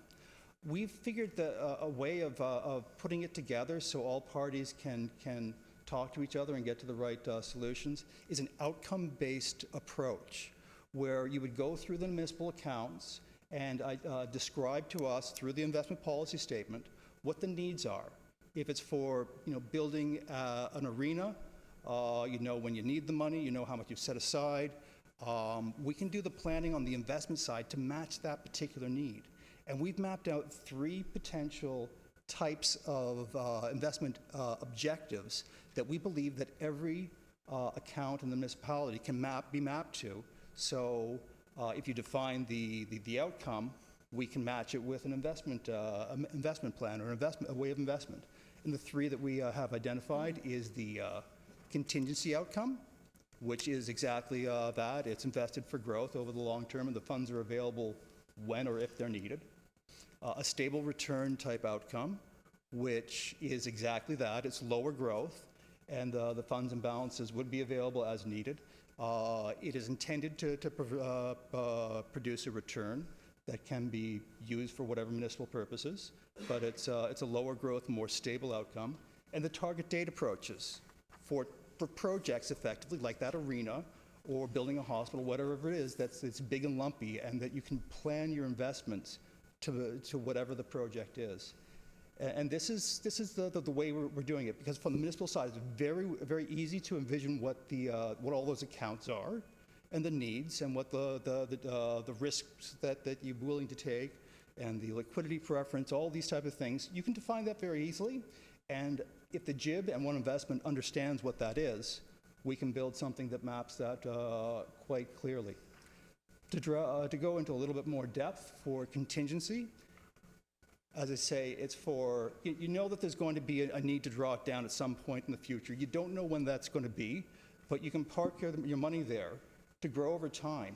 And when that contingency comes up, the funds are available to draw down as needed. Thereafter, what's left in the contingency type outcome would continue to grow and refill for the next type of contingency that comes up. We've got some examples of what this might fit into this category. I think it's pretty much self-evident. Stable return, again, it's going to grow over time, but some of the balances are available to be used within the municipality as needed. So it tends to be a slightly lower growth, but it is exactly that. It's a stable outcome. And this is a type of a solution that's appropriate for quite a few of the municipal accounts. And lastly, the target date. And it's not one outcome, but it's a set of them.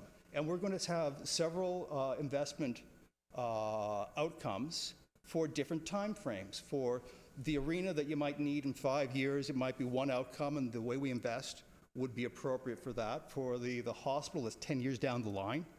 Well, if it's 10 years, we can take a little bit more, put more equity in the portfolio to get more growth. The idea being if you have more growth involved, it's easier to offset inflation. And let's face it, every dollar that you can get from the investment returns is something you don't have to go back to the taxpayers for. So I see that I am running out of time. Yep. You know, if there's questions to elaborate, I'd be glad to, but I'll just leave it there for now. Okay, thank you very much for your presentation this evening. Any comments or questions for the delegate? Oh, motion to receive? My apologies. Oh, we have questions first. Okay, Councillor Kim. Thank you, Madam Chair, and thank you, Mr. Taylor. So with regards to the investment board, is it conceivable as the popularity of Prudent Investor spreads that is this the investment board going to be more of a regional board, or could it conceivably be for all Ontario municipalities as other municipalities are take interest and take notice of this? It is intended as one for all Ontario. When we set up when we started canvassing for people to be founding members, for our Prudent offering, we did make an explicit attempt to make sure there's representation from all sides of the province. So we do have, it's not just the GTA area, it's right across the province. We do have representation from one side to the other. It's not intended to be region-specific. And the thing is, it's investment. There's economies of scale. The more people we can get on board, the lower the costs are for all involved. So we are very enthusiastic to have more friends at the party. Thank you. And I asked this question of our finance director, but I'll ask you from your perspective. Are there any risks involved should any investment board members decide to disengage from the investment board? We have currently, I think, maybe 6 or 7 municipalities that are interested.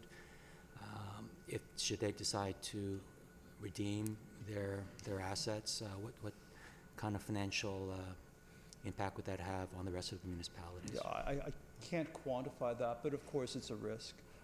There are rules about founding members leaving the joint investment board, which are germane. That's not one of the contingencies we're planning for at the moment. Right now, it's a matter of getting the founders in and figuring out what the next batch is going to be. Sure, great. And I always thought that Aurora was a leader in municipality, everything related to the municipality, and I think this is one of them. I know that we asked our finance team a few years ago that this is the direction that we should go, and so we're here. Could you tell us, what are the advantages of being one of the incumbent, being the originating founders of the investment board? What are some of the benefits? Well, the first one you said is being a leader, leading the sector. This is a monumental change for the Ontario municipalities generally. The returns that are available the potential returns available under the Prudent Investor are very different than what's currently available in terms of legal list offerings. So being a founder, being a leader, that there's obviously some merit in that. We are contemplating giving certain fee rebates or discounts to the founding members. It's not going to be massive, but it will mean that the overall returns will be a little bit better for the founding members rather than those that come afterwards. Additionally, the input that we are currently receiving from the founders that we're rounding up is helping to shape the program. And that is one of the merits. Being in at the gate means you're actually having an influence on how things happen for everyone else, and it also kind of sets the stage. On top of that, we are reserving up to 2 seats on the Joint Investment Board for representation from municipalities. And we contemplate that 1 or 2 of the treasurers from the founders will be sitting on the board, Joint Investment Board, and providing input to the ongoing direction of the investment program. Okay. Thank you. And lastly, I know we talked offline about this, but approximately when do you think we would know more about fees? Is that later on in the stage, once the investment board is constructed and they have time to interview all of the prospective fund managers? Is that when we'll know about the fees? We have a sense of it, but again, it's economies of scales kick in, and it's hard to tell you what the fees are going to be until we know what the assets are under the pool.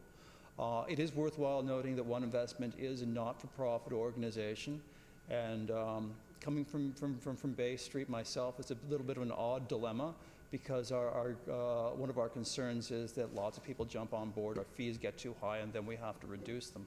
Coming from Bay Street, that's not a normal thought process, but we have made a commitment to review our fees on an annual basis and as appropriate adjust them, and we contemplate as this program grows, the assets will grow and the fee revenue will grow to a point where we'll have to reduce the fees.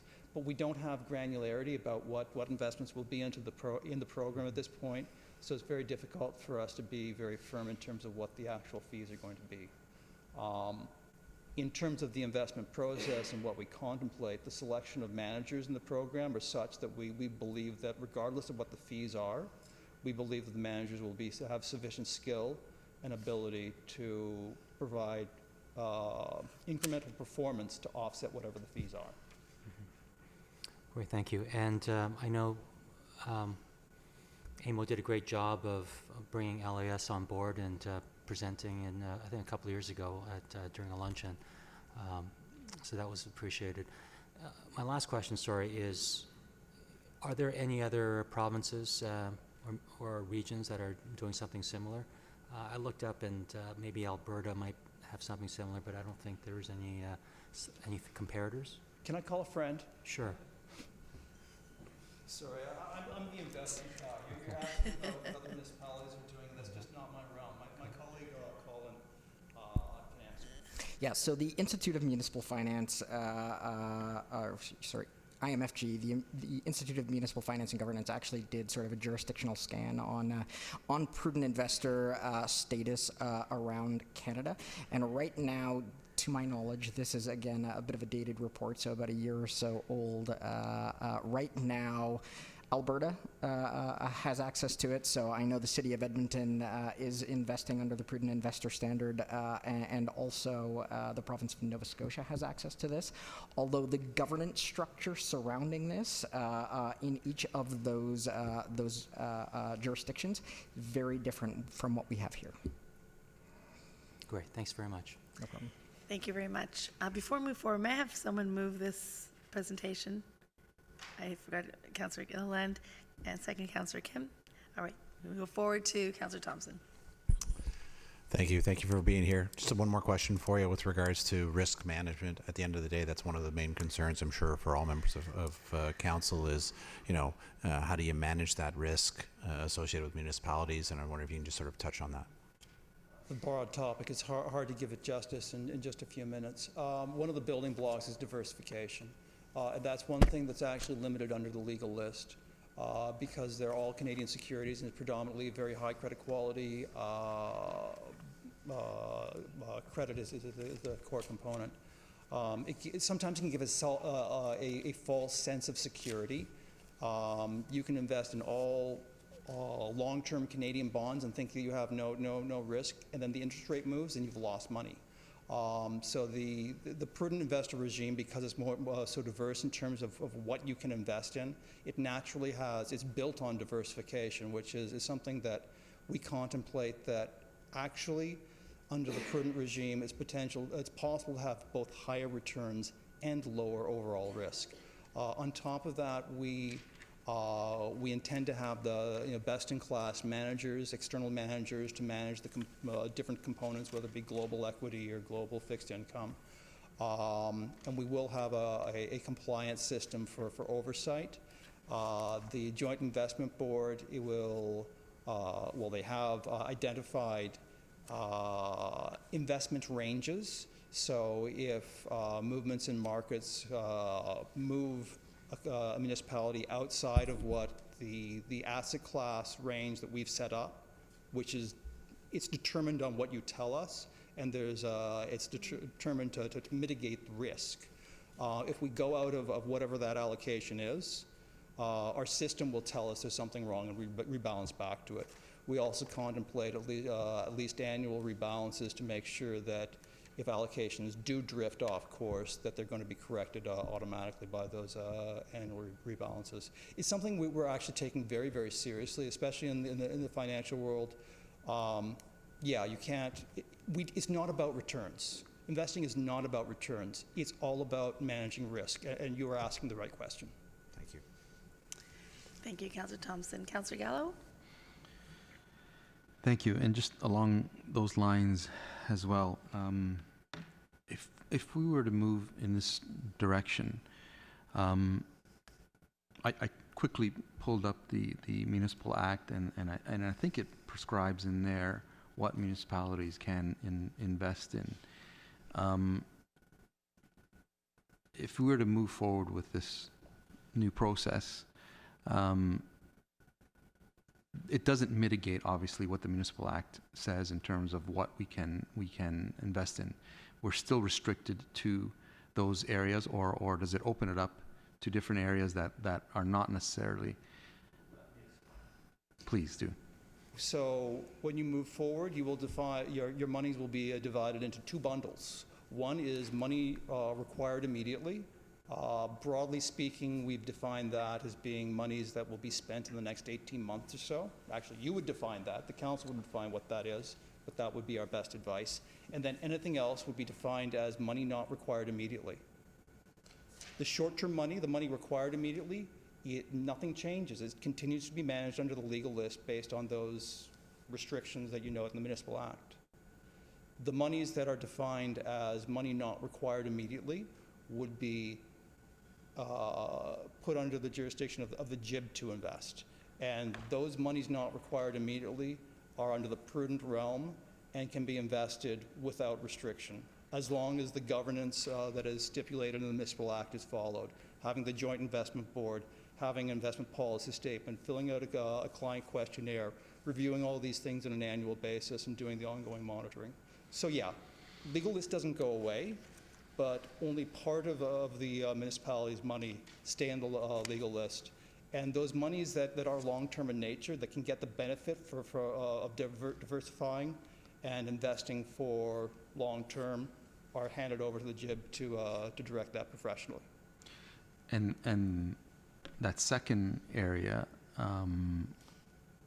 we're allowing for the potential for higher risk. Mm-hmm. And obviously higher risk tends to yield higher return. Although, we're dealing with the residents' money, so there's, I guess, the significant part of all of this, from what I could see at least, is how do we define for the JIB, is it? Mm-hmm. What they can invest in. And that's on us. Am I understanding that correctly? Not per se. I mean, what the money required immediately, that's status quo. Within the prudent realm, basically anything can be invested in, but the Joint Investment Board will put together funds that will be invested, that will determine what the allocations that are appropriate. When you say anything can be invested, sorry to interrupt, but through you, Madam Chair. So they can invest in stocks, they can invest in there's no limitations whatsoever? The limitations are that it be done prudently. that it will To look their at- discretion, though. Exactly. It's good judgment. I mean, technically, Bitcoin could come into the mix, but that wouldn't be prudent, so it's not going to happen. So it's possible that higher risk securities are going to be in that prudent bucket, but they're in that prudent bucket because they react very well in context of the overall portfolio. It would be the type of case in a financial crisis like 2008. Equities didn't do very well, but certain types of securities did very well, like government bonds. And we're not looking at equities in isolation when we're putting the portfolio together. We're figuring out how much of those high-quality bonds and how much of those equity put together. So if one moves up or down, that the overall return pattern is appropriate. So that's what the prudent investor realm is all about, is figuring out what the diversification benefits you can have in all these different types of investments.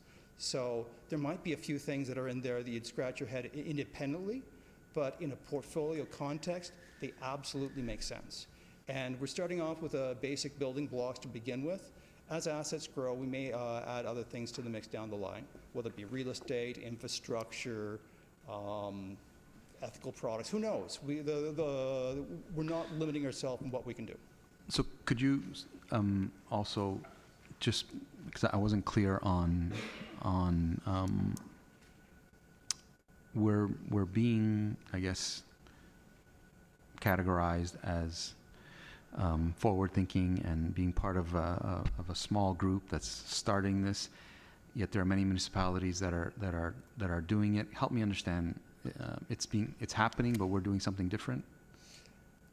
The law only came into effect in the last couple of years. The City of Toronto is the only one in Ontario that has an investment board. It's not a joint investment board, it's an investment board. They only do their own money. And they've only started investing. They're only about 70% invested.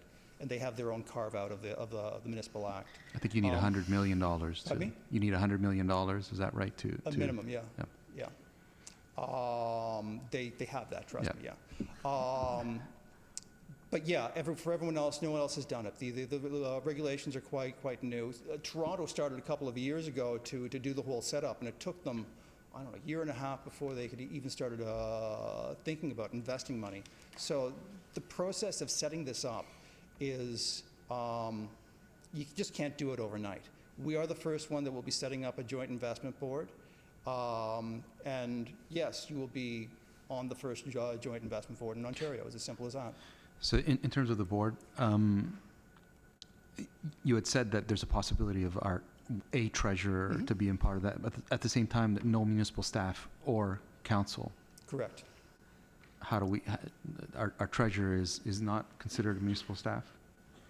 Well, that's a nuance I'd pull this guy in to help me with again. I think that in concept, they were trying to ensure that there was not political influence on the investment side. You know, the idea of, you don't want to be investing in the home community necessarily without regards to broader knowledge of what's going on the market. You don't want to have the certain biases baked into the investment process. I get the politicians. I wasn't sure about the treasurers. But for the treasurers, obviously, we want the input from the treasurers to help guide us, because I was just trying to reconcile those two, treasurer and non-staff. Yeah, the Municipal Act does say exactly what you say. No council, no staff, but they do grant an exception for the treasurer. But the treasurer is not allowed to make up more than 25% of this joint investment board. So what we have contemplated at One Investment is a joint investment board that would be comprised of ideally 2 municipal treasurers and 7 either investment experts or potentially those with some expertise on the municipal side. And the reason there is a slight difference between sort of that 25% representation is we've considered the potential that one of the investment professionals has to leave, and then if we end up with if we only had an 8-member JIB, we wouldn't be able to sort of meet those requirements. 25. Okay, that answers my question. Thank you. Thank you. Thank you very much, Councillor Gardner. Thank you. Do you have a definition of prudence?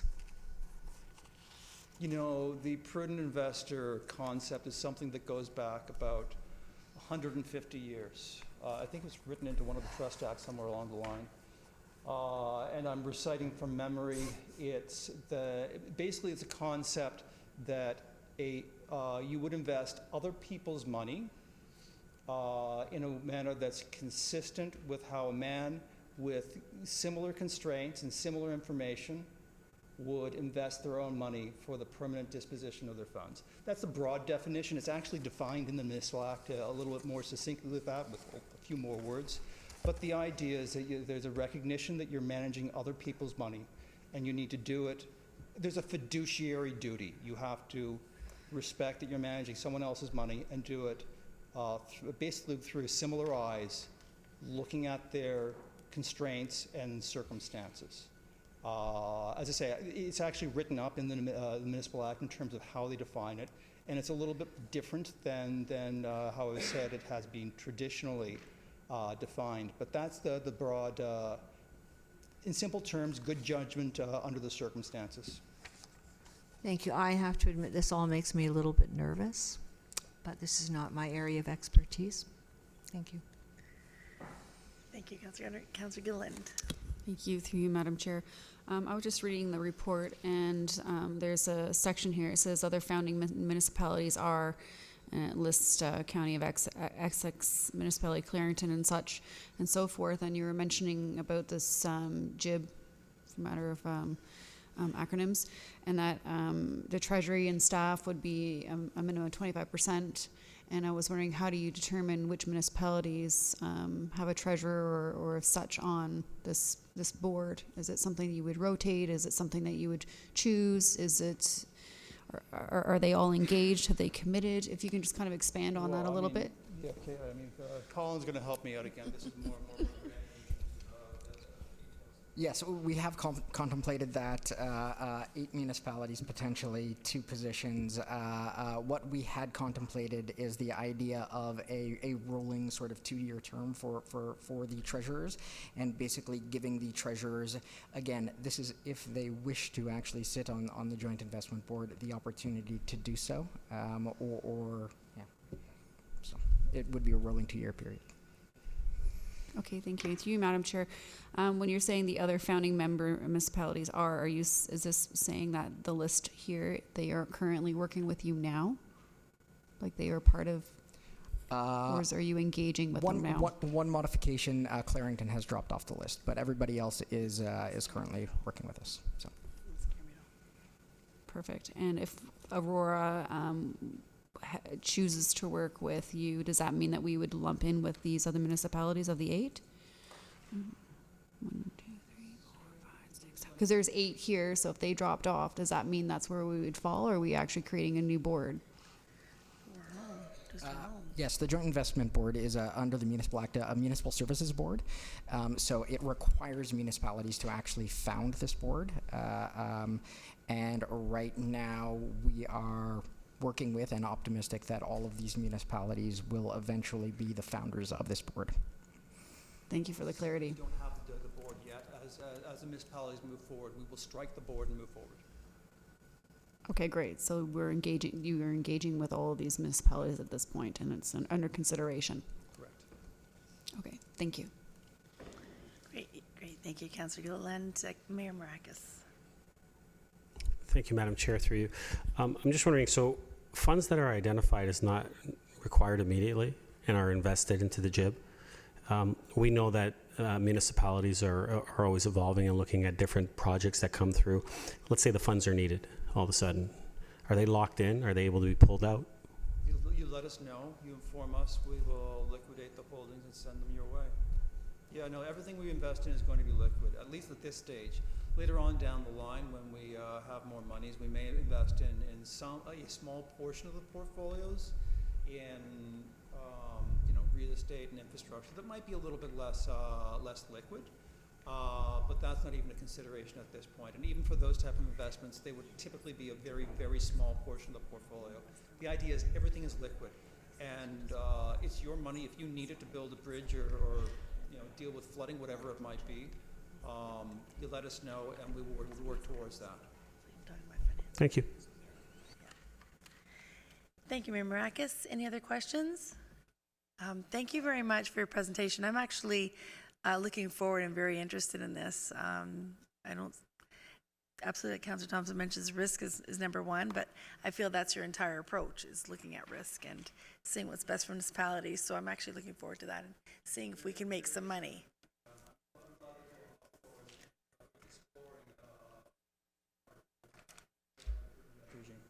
Absolutely. Great. Well, thank you very much for your presentation. And all in favor? Opposed? The motion carries. Thank you again. All right. We're going to move forward now to item number R4. We have to go to the report now? Sorry. My apologies, not yet. So R3, going to the report. Move forward by Councillor Gilliland, second by Councillor Kim. Is that right?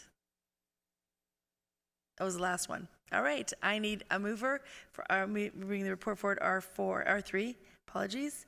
Councillor Gilliland, Councillor Kim. Any comments or questions?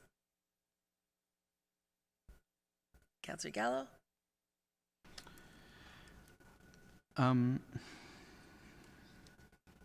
Do we know at this point what type of investment, in terms of dollars or percentage, would we be considering in the JIB? Through you, Madam Chair. Through you, Madam Chair. Right now, we'd be looking at a minimum of about $35 million investing within the JIB. At the end of 2018, our total amount of investments was $127 million. One of the things we are doing is making sure that any of those bigger near-term projects that we do keep the money on hand, such as the Library Square project. So that's part of that 18-month time period, looking at what our requirements are going to be to make sure that we do have the monies that we need in the near term.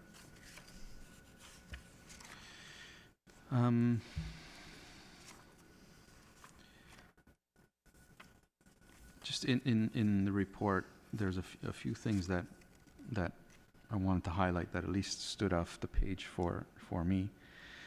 On page 4 of 7, just under there are risks and potential drawbacks of the prudent investment regime that should be considered. The new governance structure for the PI regime has some associated risk. A municipality that passes a bylaw to adopt the PI regime cannot revoke that bylaw. Could you speak to that? Through you, Madam Chair. Through you, Madam Chair, once a municipality decides to move to prudent investor status, it is very difficult to return back to not being prudent. I believe there needs to be some intervention from the Ontario provincial government for that to happen. Thank you. And just, could you describe, so us, that doesn't mitigate in terms of our investment, and if we were to decide to not happy with this, pull all our money out and not be part of the JIB? Or we're forced to be there and invest something? That's where. Through you, Madam Chair, if we decided that we wanted to not be part of this JIB, as a founding member, the only restriction is that founding members must still have $100 million invested with the JIB for any founding members to be able to leave. But we could leave and either create our own investment board or join a different JIB.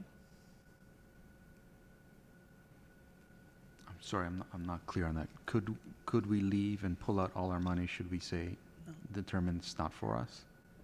This one, I guess so. Through you, Madam Chair, yes, we could, but we'd have to make sure that the founding members at that time still have at least $100 million in assets invested with the JIB. I see. So, in aggregate, everyone has to. Unless you have your own 100 million, then you can do it on your own. So if they don't, then we cannot leave because our portion makes part of that 100 million. correct. So to set up the JIB, we need to have $100 million as a group, as part of that joint investment group to invest.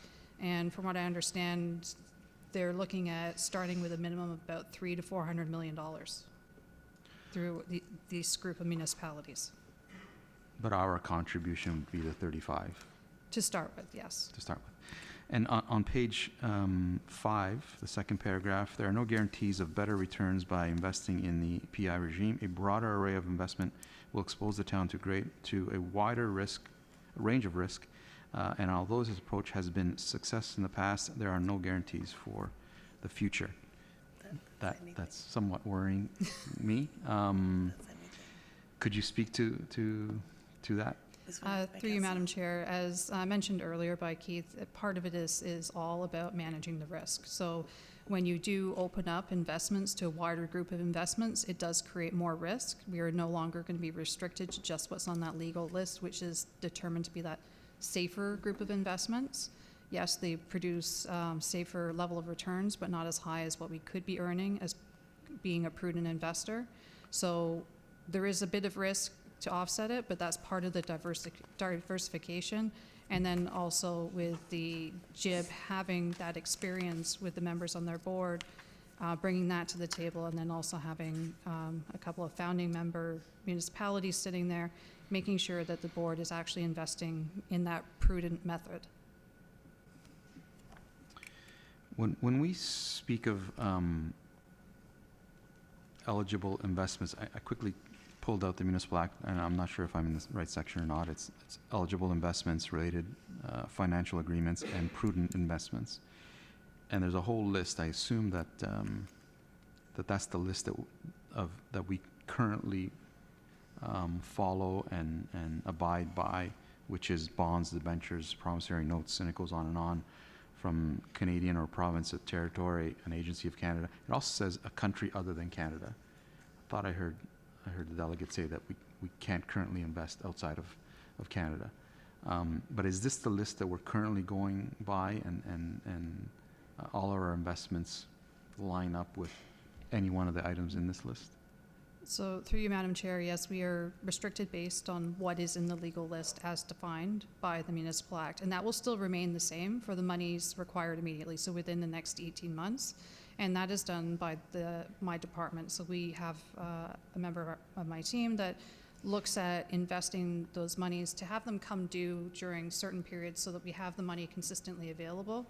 When we get into dealing with anything like the Canadian equities, we can only invest in Canadian equities through the one fund. We can't go out and purchase our own equities. And the investment policy statement is going to be key to how all of this works and how our money is invested by the JIB. So we will be bringing that forward to FAC in December and January, so make sure that the investment policy statement reflects the level of risk tolerance that we're willing to accept and the type of investment we're looking at. So on that point, through you, Madam Chair, I did ask, because I thought, that was kind of our fail-safe, if you want to call it, that we can determine how our money is invested, and through a lister. I'm not sure how we communicate that, but the JIB takes whatever it is we decide and can only invest our money in those areas. Can we be that restrictive? I thought I heard you saying, no, we can invest it in anything we want. Through you, Madam Chair, what we would do is we'd not specifically identify specific investments to make. What we would do is we'd identify the criteria and what our risk tolerance is. So we would still have the JIB be able to make those investments on our behalf and choose what the best vehicles are that meet the risk tolerance that we're speaking about. And part of it is also what Keith presented as those different outcome bases for our investments too. Like, which type of outcomes are we going to be looking at when we invest our money? Do we want to stick to some of that, more of that stable returns? Or for some of those things that we're looking for projects that are further out, as we start to better develop our capital planning over the next few years, we might start investing on some of those longer timed projects of monies that we know that we don't need them for 10 years. It's to replace water mains in the future. And we can maybe have a little bit more risk tolerance on those items because we have that longer term to weather any of the changes that could happen. I'm feeling more comfortable. What would be, through you, Madam Chair, the next steps? I mean, I understand what the resolution is, and that will work with One Investments, and that it'll, I guess something will come back to the Finance Committee. Would it be to the detail of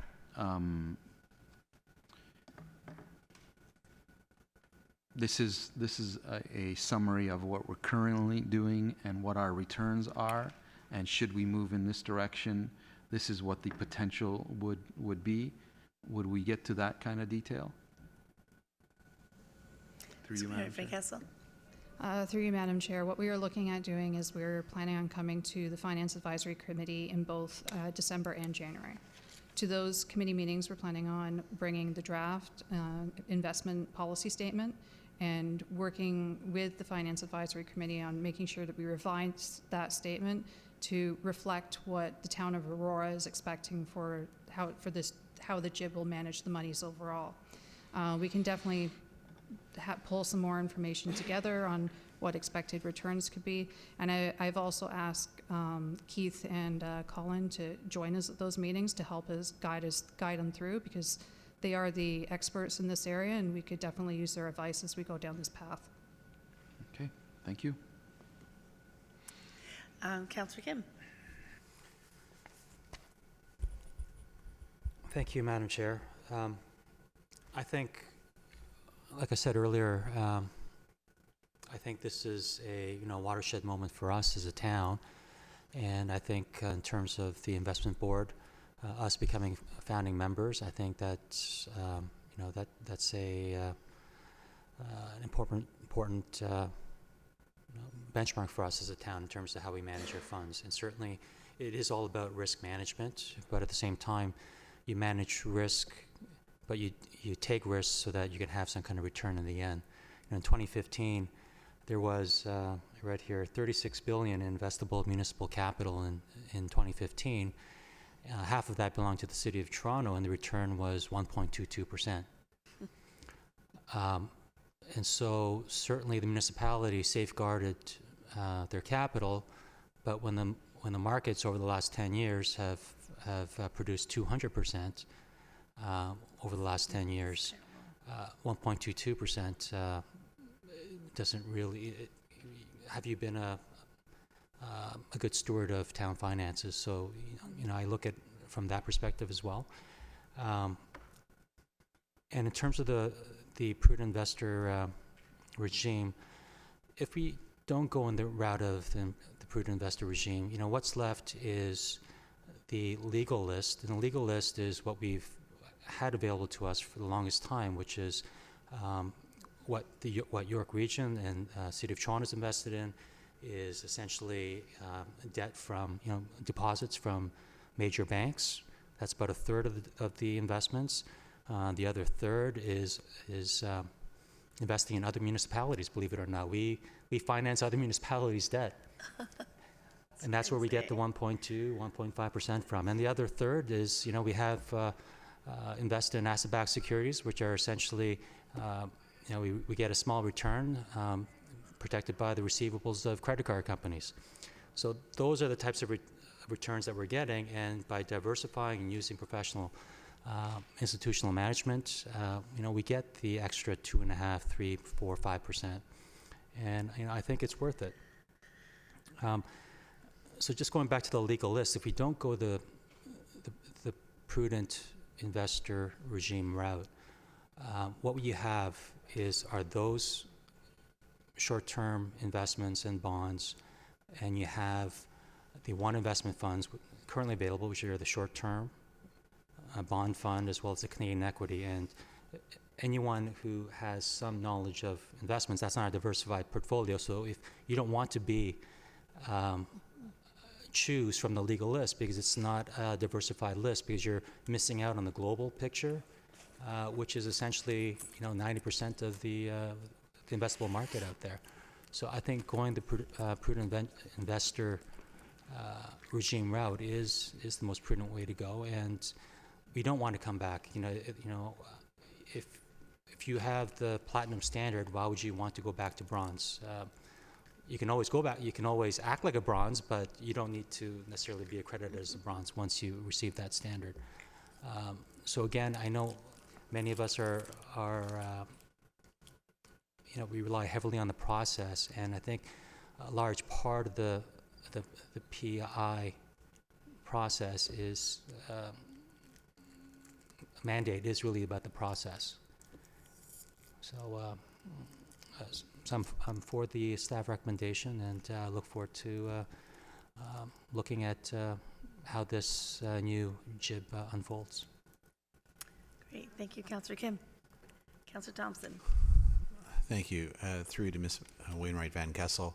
The report talks about the risks associated both from a investment perspective, but also some of the loss of control and management, and those are some of the downsides of moving forward. Obviously, the upside has to do with the potential for greater returns, and so when you look at the ROI, I'm trying to weigh the two buckets, and we always know that you can't predict the future, but have we established a mark by where we say, we certainly expect to get a return of X, and that really it justifies the decision to go into this? Do we have an expectation going into this about what that return is to make it worthwhile? Ms. Wainwright Van Kessel. Through you, Madam Chair, we're still exploring and gathering information, and that's why we're not down the path so far down the path that we can't stop at this point. We are going to get that investment policy statement. We will work more with Keith and Colin to gather more information and see what we can do here for what those expected returns could look like. And it's not until we actually get to the point where we start passing the bylaws, where we get to that authorizing bylaw and the enabling bylaws that actually puts us into that prudent investor status. Great. So I certainly will appreciate seeing that as we go through the process, because I guess the point I'm trying to make is that by making these changes, assuming that level of risk, you would hope that the return justifies it. If at the end of the day we're going through all of this and we only see an increase of 0.1% over our existing policies, then maybe it's not a good thing, and so the expectation would be higher, and hopefully we'll see that information as we move down through this process. Thank you. Thank you, Councillor Thompson. Councillor Gardner. I'm so glad Councillor Thompson just said all that, because that's what I wanted to ask, but I didn't quite know how to ask it. So this is the first step in the process. Going to FAC is the second. Coming to council is the third. Nothing gets decided until it comes to council. We don't have to sign anything. Ms. Wainwright Van Kessel. Through you, Madam Chair, we plan to come back to council in February, and it's at that point where we would make the decisions to move forward with the bylaws to authorize and enable the JIB. And until we do that, we can stop at any point, or we can hold back and decide to go at a later time. But we're not committing or signing to anything through this report at this time. Thank you very much, because dealing with public money and risk is it's a difficult situation to be in. So I'm glad we're going to do all of that exploration before we make any decision. Thank you, Councillor Gardner. Mayor Maracus. Thank you, Madam Chair. Through you to Ms. Wainwright Van Kessel. On page 5, it talks about that staff will determine how the town defines money not required immediately. So that will be our decision to make. And then I just kind of want to expand on that. Is there a minimum amount that we need to put in for this? So is there a dollar amount? Through you, Madam Chair, there is no minimum amount that we need to put in at this point. It's a matter to establish the JIB. Collectively, all the municipalities that move forward need to bring $100 million in total, but we do not need to bring in any minimum amount. There are some smaller municipalities that are bringing in lesser amounts, and forming a JIB is the only way that they could actually go to this prudent investor status, because they'd never be able to do it on their own. Thank you. And through you, Madam Chair, just as a follow-up. So if we, you said right now you're looking at roughly about 35 million that would be looking at. Let's say we went in with a 35 million. 2 years later, we decide that no, that number should be 15 million. Is that an issue? Through you, Madam Chair, no, it's not, because each year we would have to define how much money we plan on investing, so it would be on an annual basis. And a lot of our estimates is going to be based on what our operating and capital budgets say, and as we get a better understanding on our cash flows and our capital budgets, we'll be able to have better estimates on how much money we're going to need in the near term versus that longer term. So realistically, we could get that number down to 1 million if we didn't feel comfortable in saying that that's the only amount that funds are not required immediately. Technically. Technically. But that's what, and that's why I was concerned. My concern is that is there a number that we would, once we solidify that this is the number, would we be kind of tied to that number moving forward? Because if we change that number, then we wouldn't be at that 100 million overall. Ms. Wainwright-Francaso. Through you, Madam Chair. So the 100 million is based on all the members of the founding members of the JIB. So right now they're looking at a minimum between all the founding members of about $300 million. So the 100 million is there for sure. How we define what is near term versus long term is our choice on how we define it. Technically, you could define it as $1 million. I'm not sure if that's what we'd want to do, but if we were involved in this, I think we'd want to take advantage of the potential for much higher returns, especially in the long term, as we start looking at longer term asset management replacements, especially for some of our underground infrastructure, because any of this money that we do earn through these investments over the longer term is money that we don't need to tax for or increase our user rates for. And I'm glad you explained that. I'm for this. I like the fact that we're going to be moving forward at this and looking at how we can obviously increase our returns. Obviously there's risks involved, but I'm happy to move forward with this and get the next report at FAC and you know, Councillor Gallo, Councillor Thompson, myself, and with staff sit down, and obviously any other councillors that show up, and we'll go through this. And but I think I agree with Councillor Kim. I think it's a good step for us to move forward and be leaders. Excellent, thank you. Oh, yes, Ms. Wainwright-Francaso. Through you, Madam Chair. Also, as the JIB does get formed, I think after it does get formed, there's going to be a lot more interest from other municipalities throughout Ontario to join the JIB, and that's going to enable the funds that they're managing to significantly increase and then enable more diversification within the fund. And also the more municipalities that do come forward and put money in the JIB, it means that those management fees will decrease overall. Thank you. Thank you very much. Councillor Gilliland for the first time. Thank you. Through you, Madam Chair. Just with all the talk, I wanted to kind of reiterate and just kind of confirm. So does through you, Madam Chair, to Ms. Van Kessel, do they have to have a minimum of 8 to form the board, or could it be 7? Could it be 9? Ms. Wainwright-Francaso.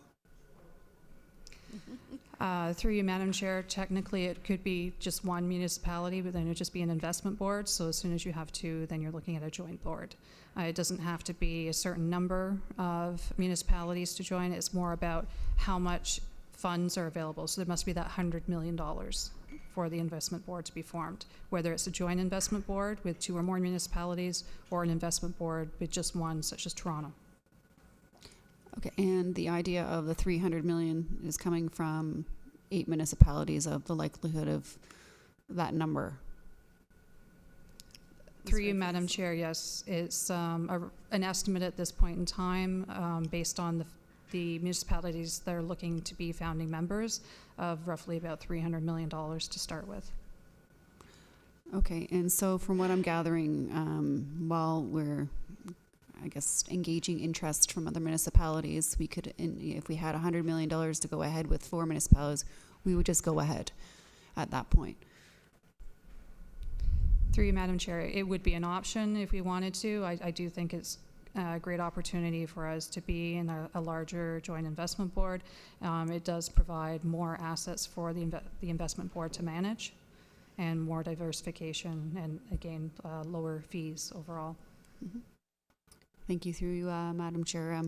And finally, I do like the idea of the path it's taking us down. I think it's the motion's written beautifully in the sense that it is going to the FAC, and you are going to work towards it, and it will come back to council. So I think it's worth investigating, at least finding out what that opportunity is. Just kind of asking a question about that minimum $100 million. If for some reason, we had our own emergency, there was some flooding, whatever it might be, we have to pull out for whatever reason, but that's going to affect that $100 million. Is there a penalty that us as a municipality have to pay? Because obviously we're not going to put our residents at risk if we really do need that money. Through you, Madam Chair. So it's the $100 million needs to be in place to set up the Joint Investment Board. Once it is set up, the only time it factors in is if one of the founding members wants to leave the board altogether. If money may come out or go in throughout that period of time, it could drop below like that 100 million, but overall it's a matter of to establish it, you must have 100 million. And then if one of the founding members wants to leave, it's almost like changing that board, so that 100 million must still be there. Yep. Got you. Thank you so much for clarifying that. Thanks. Thank you very much, Councillor Gilliland. Councillor Kim. Thank you. It's not surprising that over the last several years, where the province has downloaded a lot of services and costs to the municipality, that they're now finally, from one government to another, have carried on to give us tools to generate excess revenues. And so I think this is a positive a tool. And I'm reminded in 1997 when the CPP, Canada Pension Plan Investment Board, was created.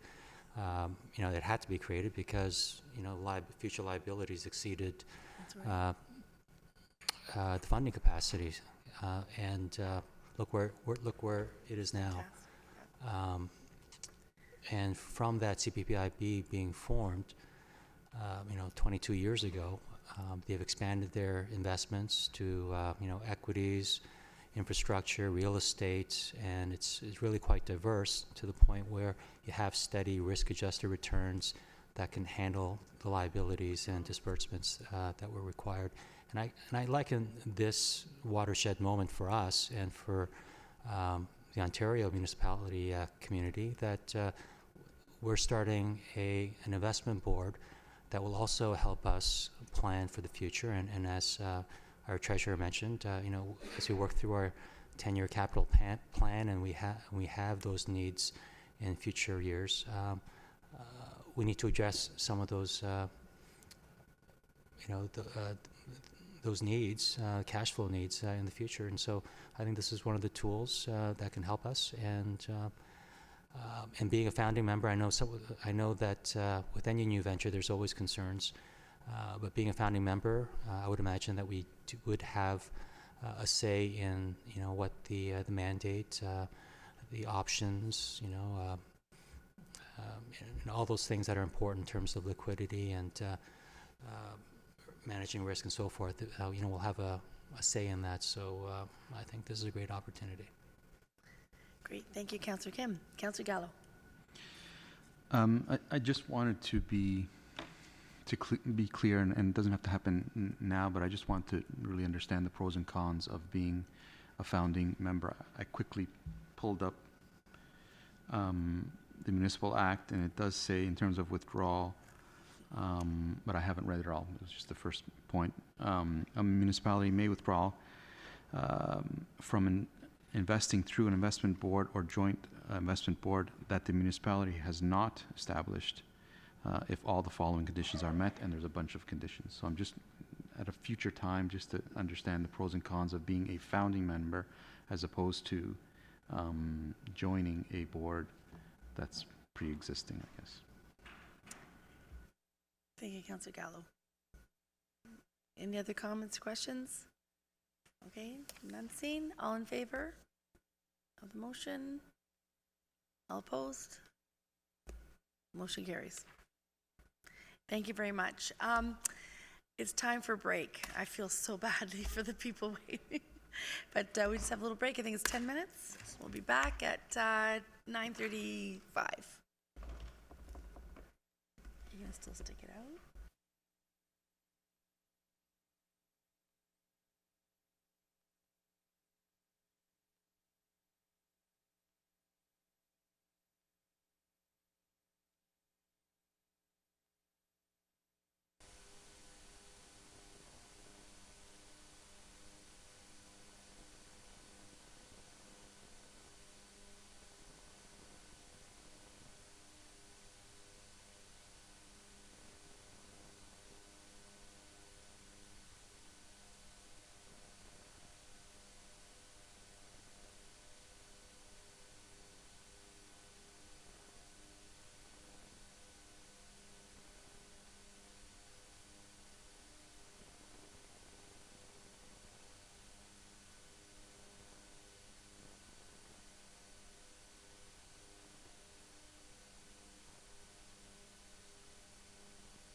All right, everyone, we're back. Okay, let's move on to item number R4, Aurora Museum and Archives Museum Plan Status Report, presented by Shauna White, Curator, and Aurora Museum and Archives.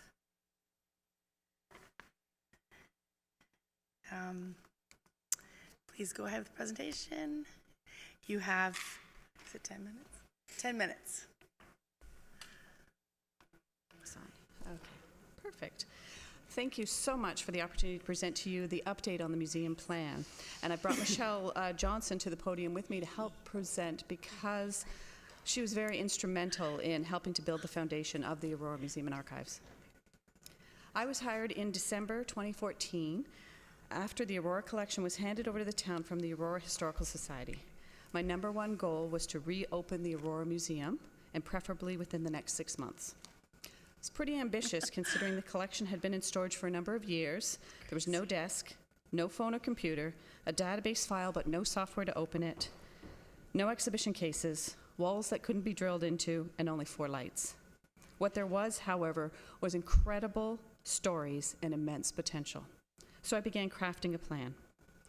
The best way to approach this, in my view, was to divide out the key museum functions and to set a series of measurable goals, strategies, and objectives for each. I mapped them out on a timeline by category, and each of the 4 areas offered a variety of options and activities that could be met within the proposed timeline if there was enough space, people, and budget. The plan was presented so that council could clearly see what was needed to build and grow the museum over a number of years and what the implications of their funding decisions would be. So how did we do?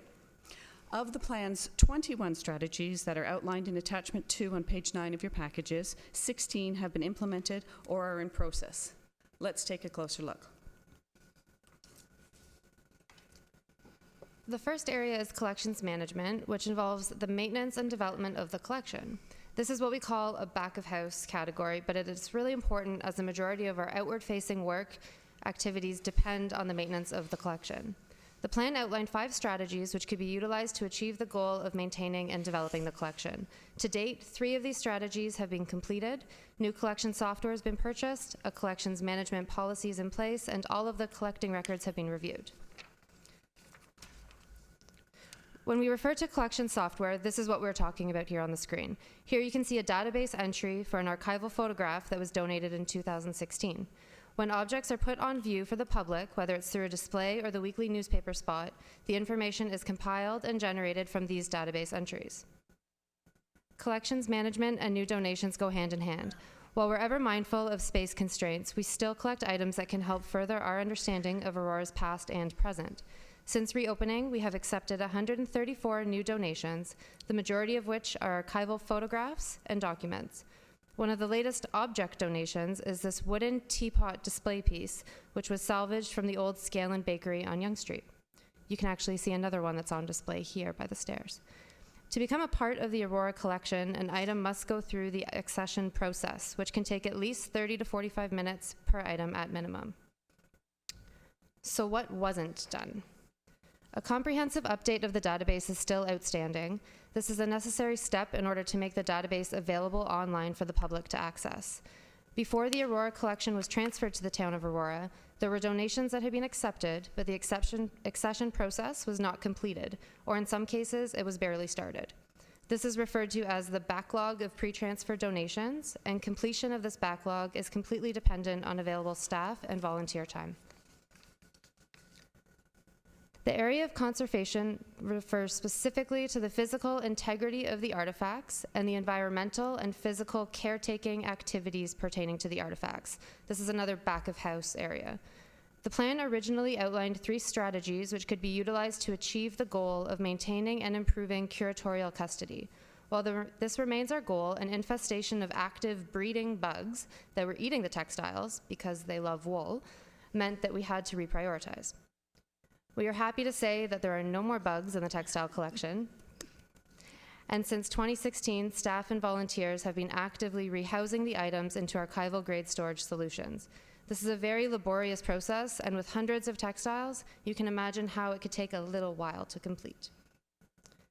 So what isn't done? Monitoring the collection environment for relative humidity and temperature began in 2015, and that is ongoing. The graph you see here is from January 2019 to July. Ideally, these lines should show minimal fluctuation. So yes, we are monitoring the environments, but unfortunately they aren't stable due to ongoing equipment failures. During the summer of 2015, we reached a milestone and all of the artifacts were up off the floor, with some being housed in the armory and the old library.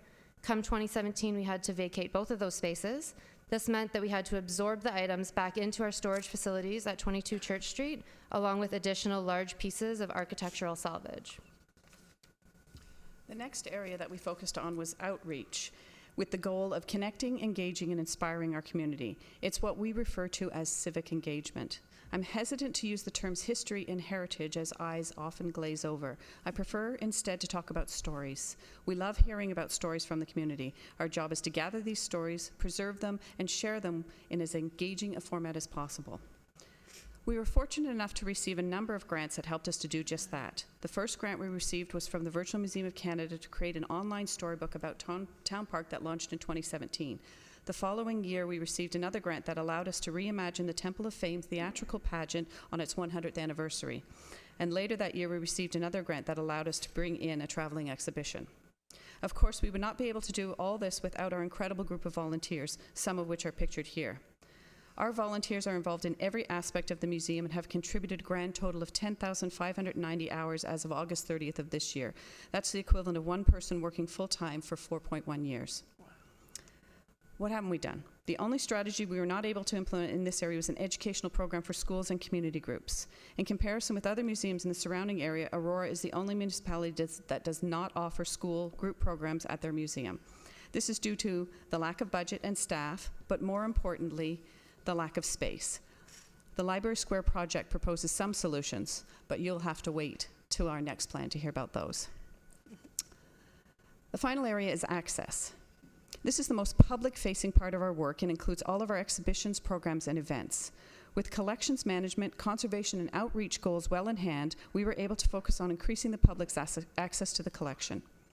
Of course, exhibitions are the most traditional way that museums make their collections accessible, and that is something that we take great pride in. Everything about exhibition production is hands-on for us, and we are deeply involved in the design, curating, researching, and installation processes. Our goal when presenting a new exhibition is to showcase a different chapter of Aurora's history while adding to the narrative. One of our favorite areas of exhibition development is completing new research. This image from our archives shows workers from the Fleury Foundry. On the back of the image was a handwritten list of the men's names. The life and times of the Fleury family, being a prominent family here in town, was very well publicized. However, as in the case with much of history, the lives and accomplishments of the everyday person are often left untold. The gentleman highlighted in this picture here is Charles Bailey. We wanted to know more about Charles, and luckily we had a book from the Fleury Foundry that listed the names of some of its workers. From here, we cross-referenced those names with the Canadian Census. In the case of Charles Bailey, we learned that in 1911 he worked 52 hours a week as a blacksmith at the foundry and earned $600 a week. Charles Bailey worked at the foundry for over 40 years, and according to the 1921 census, he had been promoted to a foreman and made $1,200 annually.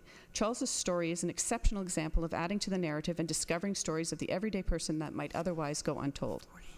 Unfortunately, we aren't able to find a comprehensive story for everyone, but at the very least, we were able to use the census data to credit these workers with their occupations. Another important thing we do is fact check. While researching for the Built Culture exhibition, we were able to correct an urban myth that the old high school, the Wells Street School, had burned down. I was skeptical on hearing this story because it was not reported anywhere in the local newspapers, and if you spat on the street at Yonge and Wellington, it made the paper at that time. We worked with the owners of the new condominium who were restoring portions of the original walls, and they confirmed that the walls bore no signs of fire damage and were instead incorporated into the extensive 1922 remodeling of the school. It is the responsibility of museums and archives to get things right. Another way we provide access is through our weekly content in the local paper. Since 2016, we have submitted a weekly artifact spot that showcases something from the collection. Beginning in 2018, we started writing and coordinating the Time Traveler's Diary column. As of August 30th, 2019, we had submitted 67 columns and 181 artifact spots. This column is open to anyone in the community that has a story to tell. So we want to get these stories out there in as many ways as possible. An example of that is to celebrate the 150th anniversary of the town of Aurora purchasing Town Park. We developed a comprehensive online exhibition and threw one heck of a birthday party through a partnership with Rotary, whose annual dance in the park was transformed into Party in the Park. Another example is for Culture Days. We celebrated the history of live music in the Armory through our Trailblazer Music Festival, which again relied on community partners and community talent. If there's an opportunity, we will be there. We understand that to engage with the community, we need to meet them where they are, such as the Home Show. While we are not yet able to offer traditional museum school programming, we have worked in collaboration with the York Region District School Board since 2017. Okay. To bring back the annual Heritage Fair. This year, we were fortunate to have Councillor Gilliland as a judge, and we invite all of you to judge the one coming up this year. We have also begun an annual tradition of supporting the Queen's York Rangers cadets as they stand vigil at the War Memorial before Remembrance Day. We've also created many standalone programs that allow the community to learn and explore on their own. Of course, partnerships are crucial to their success. As we mentioned earlier, we like to explore new ways to engage with the community through the lens of history. Last year, we utilized the medium of live theater for the Temple of Fame, which was nominated for a Governor General's Award. This year, we turned to film to document the extensive history of the Queen's York Rangers to coincide with the reopening of the Armory, which was their home from 1874 until 2012. The producers are submitting this documentary to a number of international film festivals, and we will keep you posted. Not captured in the original plan is the restoration of the Happy Woodland Pet Cemetery, a project that is being spearheaded by the museum. Our work will continue on this exciting project, which has so far revealed 644 headstones, 454 of which have been restored. As you can see from the image above, there is still uncharted territory. Our initiatives in all 4 areas will continue as we work on the next iteration of the museum plan, which will cover 2020 to 2024. Our foundation of promoting civic engagement through the lens of history is solid. The potential is limitless because, as we like to say, the town is the museum. But first, we have tens of thousands of artifacts that we need to inventory, pack, and move in preparation for the Library Square development. So we are taking additional volunteers who would like to help. Thank you. Awesome. Well, thank you very much for your presentation. May I have a motion to receive? Councillor Gilliland, Councillor Kim. Any comments or questions of the delegates? I have some okay, Councillor Gilliland. Thank you. Through you, Madam Chair. Thank you so much for coming and doing this presentation. It really sheds a lot of light of what you do for our town and the history and all the partnerships that you've formed and what you've been able to bring the community, which I think is absolutely wonderful. I love the articles that are written once a week. I really hope the community engages and submits even more because I think it's so important to learn more about our history. I know one of the very first things I bought when I moved to Aurora 24 years ago was a book on Aurora. It's red. I'm sure you know what it is. And it's got some historic pictures that you're shaking your head, you know. Mm-hmm. And that was like the first book I bought, and I was so excited. Thank you again for inviting me to judge that fair. That was so exciting. It was amazing. I was really amazed with the talent within the community, the Board of Education, and the students and what they had to offer. And I look forward to participating again. Thank you so much for the presentation. Any other comments, questions? No, I just wanted, Mayor Maracas. Thank you, Madam Chair. And through you, I just wanted to clarify something. When you're speaking to the one gentleman, did you say $600 per week? Yeah. That's a lot of money back then. 1911. Was it a week or month? The Foundry paid, didn't pay really. Well, they said a week. Well. That's why I wanted to clarify. No, it's 600 a year. Yeah, I was gonna say that's a lot. That's a lot of money. 600 a year. Yeah. 600 a year. Okay, yes. Yeah, sorry. Okay. Yes. All right. Thank you. Yeah, no, not 600 a week. So I was gonna say 600 a week back in 1911. Jeez. No. The Foundry paid. I'm surprised he didn't own the not town. very well, but they did pay, and they were very loyal to their employees. Yes. Well, thank you. I just wanted to clarify Yes, that. thank Okay. you. Any other comments? Okay, I know as chair you're not supposed to do this, but I'm gonna say a few words. That's okay. I just want to say, first of all, thank you very much for the presentation. It's incredible, and what you work on, both of you, Shauna, with your leadership, it's just been incredible. Where you've taken this non-existent museum for years and years to where it is today, and I know we need more space. And I think there's going to be a bright future ahead for that. I really do. So in like 2008 and 2009, when I was thinking about running for council, one of the biggest things that this town sorely missed was a museum. And there was a lovely, I'm gonna get emotional. I don't know if you know John West. Yeah.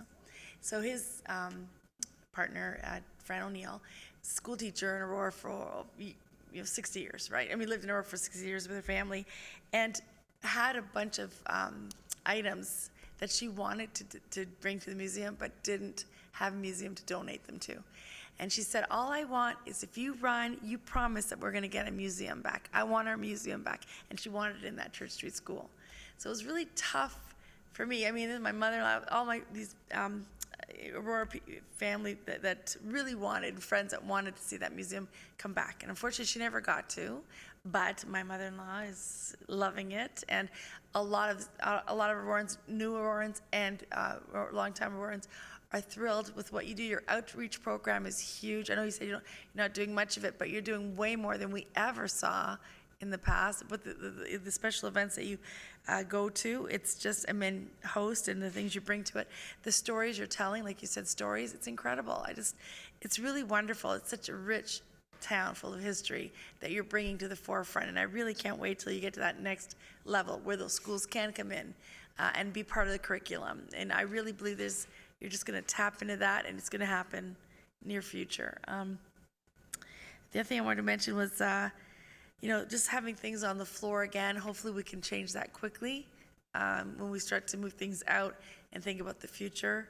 I know you have a big role in that, and I'm looking forward to seeing the museum the way you envision it. Online is incredible. Like, that is so important. And it's 100%, right? Online now? Our artifacts? Not yet. Not yet. Is there a percentage online yet? Very low? little is online.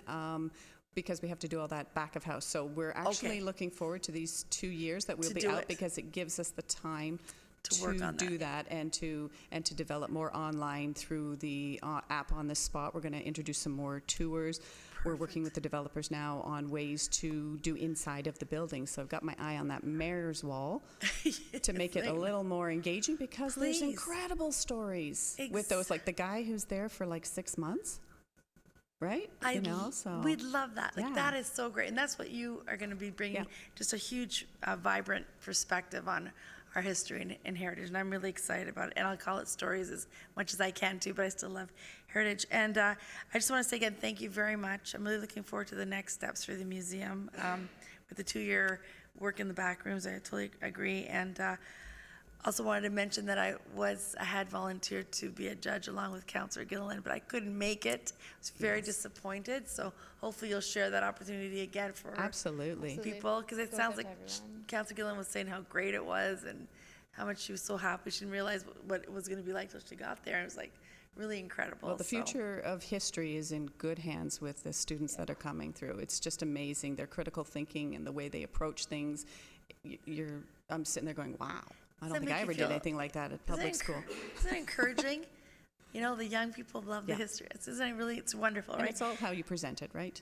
Exactly, and you're doing a great job of that. I really believe that 100%. I think that's all I want to say. Again, thank you very much, and thank you for all your time waiting for tonight, too, as well. So our pleasure. Thank you. All in favor?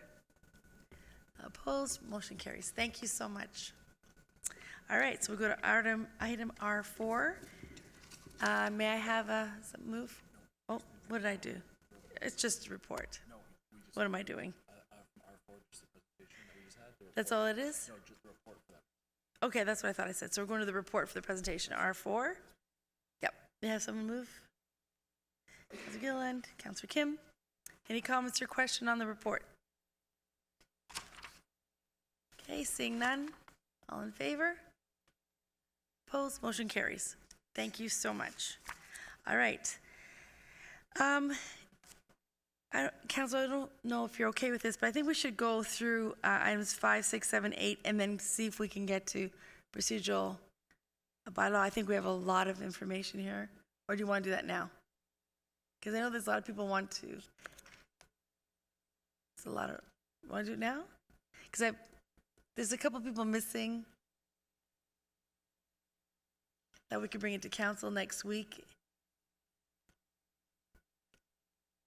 Do you want to vote on that? What do you think? I mean, we can go there, but I think we won't be getting to the other items. How about I suggest we'll have a vote? Why don't we move on to the other items, starting from 5 down to 8, and get to the procedural bylaw. And if we don't, then we can do procedural bylaw next week. There'll be less talking on all the other items that we had today, less presentations. Want to vote? Okay, let's vote. Do we feel all in favor? Are we voting to go to items R5, 6, 7, 8, and then back up to R2 if we have time? If we don't, we bring R2 next week. We'll have more discussion around it. And then the other items, because there won't be the presentations and other discussion, we should be able to get to them. So we're voting on that. All in favor? Opposed? Motion carries. Okay, R5. Let's make this quick. We can do this. All right, can I have someone move this forward, please? Councillor Kim, Councillor Gilliland, any comments or questions? R5. Councillor Gallo? Just have one, hopefully quick one, on page 3 of 6, halfway down, operating budget. Just an explanation of, under A, it says, any unexpected portions of 2019 operating budget funding allocations provided from reserves for specific expenditures are returned to their respective funding sources. In the last sentence, the 2019 budget funding allocations from such reserves to reserve funds operating budget items were as follows. I just don't understand that last line. Thank you. Ms. The Wainwright, 2019 budget funding allocations from such reserves to fund operating budget items were as follows, and it gives a list. Ms. Wainwright, if you could try to explain that last line. Through you, Madam Chair. So these relate to items that are more specific than just the general taxation. So general taxation would go to specific reserves. So these are things that relate to debt payment that could be paid through development charges. So those development charges, so if the debt payments are not what we'd expect, so maybe the debt was issued at a later time during the year, we would no longer take the development charges to offset it. So it's a matter of how we manage the reserves to make sure that they are used for the appropriate type of work that is being done, because we have to match the type of work to the reserve that pays for it. So we can't just have something that is funded by development charges that we don't spend and then still keep the development charge revenue. We actually have to put that development charge revenue back in the development charge reserve. So this is a list of, as a result of 2019 surpluses, this is a list of items that we're returning to the individual reserves that they came out of. Is that a good summary? Yes. Thank you. Thank you. Any other comments, questions? Okay, seeing none, all in favor? Opposed, motion carries. Item 6, proposed site alteration bylaw. Can I have someone move that forward? Anybody like to move that forward?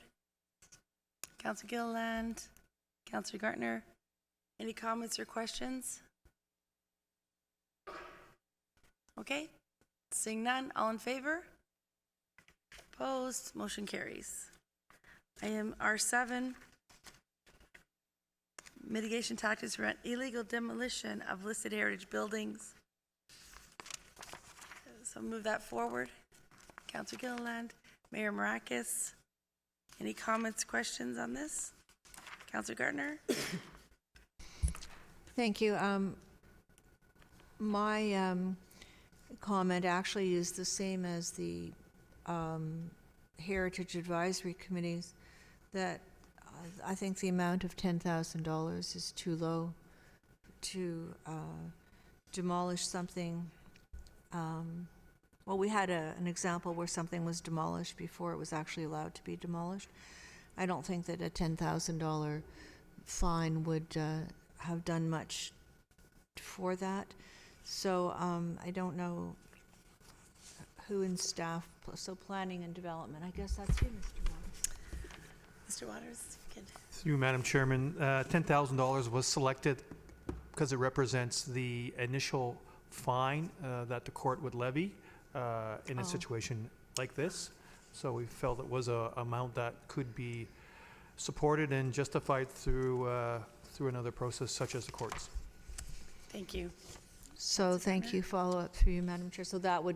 So we wouldn't have to go to court as we did in the last case to enable this. We could just do this on our own. Through you, Madam Chairman. No, we would still prosecute. We would still prosecute. Yes.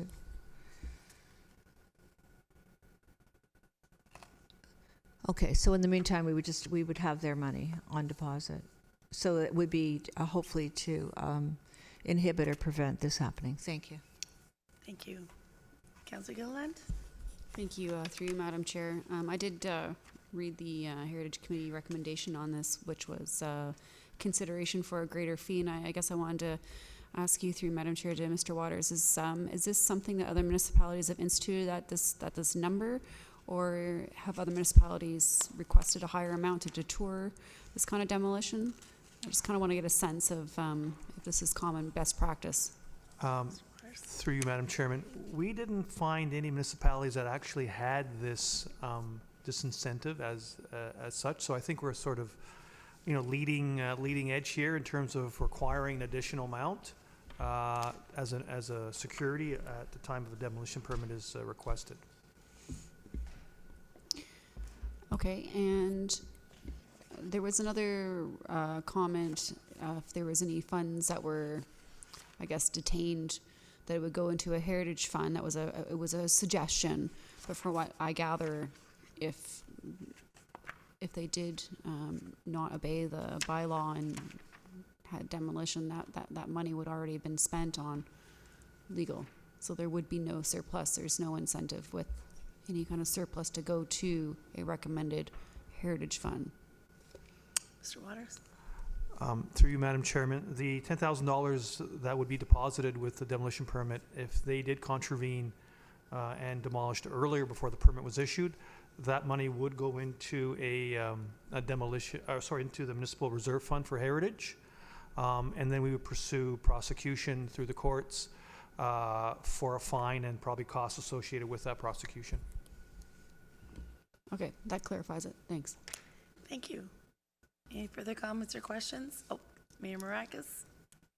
Thank you, Madam Chair. I think it's a good step, but I mean,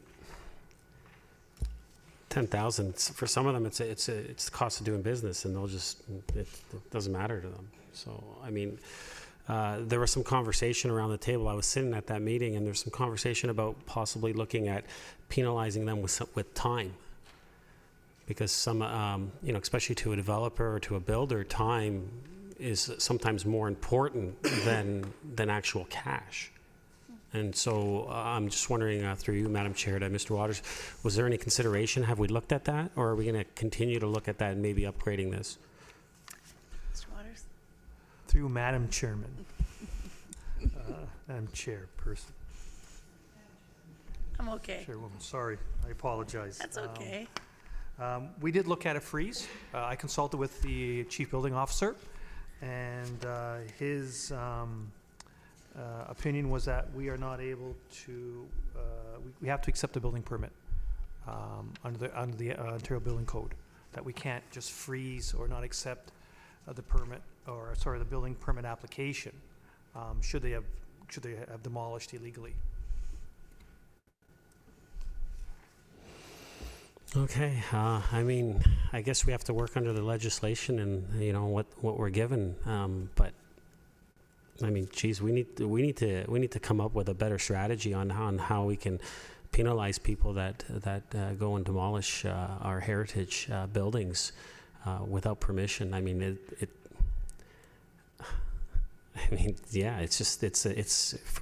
We've seen it time and time again. It's a cost of doing business for them, and some of them would rather just pay that, in essence, fine. For them, it's just a slap on the wrist. And we've seen it. We've seen it happen. And, and I know Councillor Humphreys, has come in. We sat down, we've discussed this, and we've looked at try to finding ways. And I know, Mr. Waters, we've sat down, we try to look at what we can do. And, sometimes I think maybe, Mr. Serio, we can get you involved in on this, and we can try to, not to say that we want to find loopholes, but maybe there's some stuff within the legislation that would allow us to penalize them to the fullest extent of the law, and ensure that there is a significant punishment for them going against and demolishing our historic buildings without any permissions.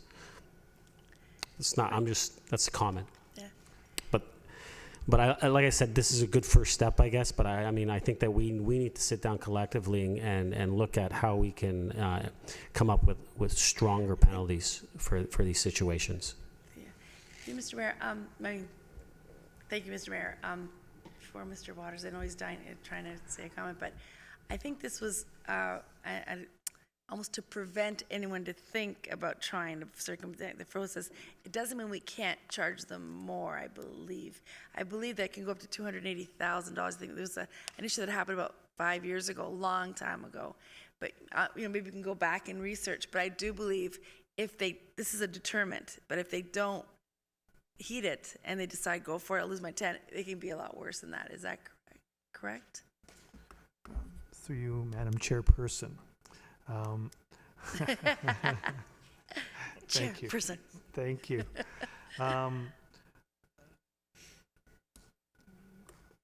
guess the courts can decide the amount of the fine depending on the property.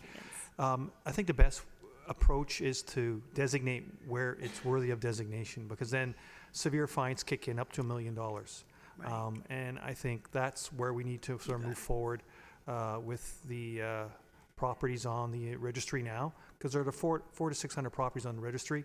I really don't have any idea which ones are worthy of designation, to be quite honest with you. So that's the best way, that's the best protection, because the fines are quite severe. Yes. Thank you, Mr. Waters. And before I go to Councillor Gilliland, and I know I shouldn't be doing this, but I have a motion I owe you from a long time ago that Mayor Marak is like, where is it? So it actually includes that statement to look at resourcing to get that done. So we'll have that to you before next week. It's ready to go. It's in my email. So then you can get. It's a two-way street. We've been both asking. Okay. Sorry, Councillor Gardner. There's nothing that says we can't, or is there something that says we can't require a larger deposit that can be returned? Mr. Waters? Through you, Madam Chair. Quite, you could ask for whatever you think is appropriate, but we felt $10,000 was justified because that's the initial fine that the court does levy on a illegal demolition. But as Mayor Marak has said, $10,000 is a drop in the bucket to some developers. So we could ask for more. Oh, does anybody want to put a number out there? How about we think about it till next week? Because I really don't believe that $10,000 does anything. Maybe some week to think about it, Councillor Gardner. Oh, Mr. Serio, did you want to comment on that? Oh, yes. Mrs. Zare. Through you, Madam Chair. Sorry. If you ask for more, so 10,000 is a reasonable amount given what could be issued in court. You may want to ask for a little bit more, but you can't go too high because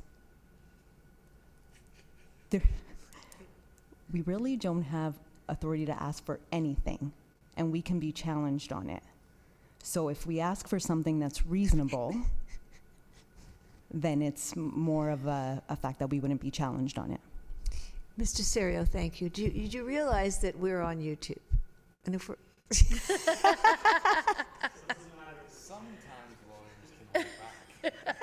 so I appreciate that you checked the council chamber. Don't worry, no one will hear this. Okay, thank you. Thank you, Councillor Gardner. All right, so I guess we have another week to think about that for sure, but any other comments or questions? Seeing none, all in favor? Opposed? Motion carries. Thank you. On to item number 8. Look at that. Aurora Community Recognition Awards. If I can get a motion moved by Councillor Gilliland, second by Councillor Gallo. Any comments or questions? We're adding senior. No comments. Oh, Councillor Gardner. Well, I like the addition of a senior volunteer Yeah. award. Same here. That's it. Thank you. Same here. Any other comments? Questions? I think this is great as well. All in favor? Opposed? Motion carries. Perfect. Now, the decision is go back to R2. Who knew this was going to happen so quick, right? Are we ready to tackle it now, or do we want to move it to next week? Move to defer? Go ahead. Councillor Gardner? Oh, Councillor Gallo, I'm sorry. Second, or it's not? Yeah. What did you just a second? Yeah, I'll put that motion on the table to refer to council. Is there a seconder for that motion? To do this next week? We need the motion on the floor first. She's not here next week.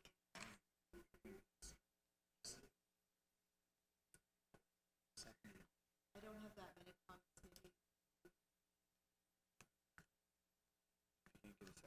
If there's no seconder, there's no motion then.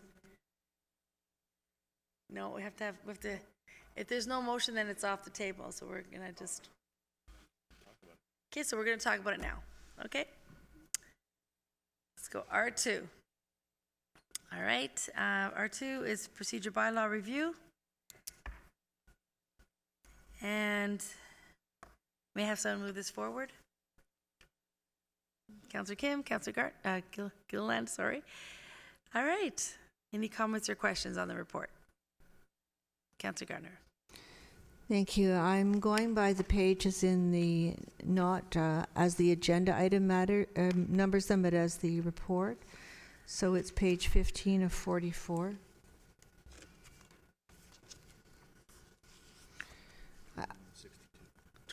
Oh, sorry, and it's 21 of 62. Thank you very much. Thank you, Al. Okay. Okay.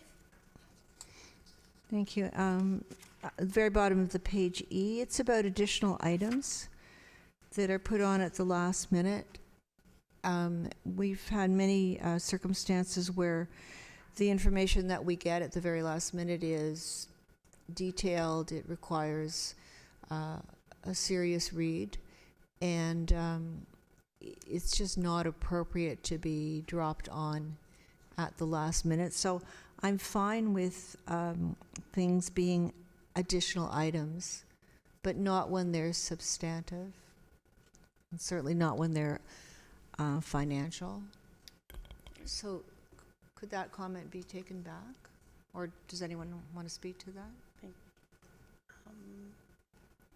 I think we'll need to, if you want that changed, we should put a motion on the table, I think, and recommend what you'd like in the motion. If we get a seconder, we can Mr. vote Clerk on it. is going to say Mr. something. Clerk, is that great? Absolutely. Through you, Madam Chair, I think, Councillor, we certainly do our best to not have additional items. I think staff and verify I'm on them to get everything on time and do our very best.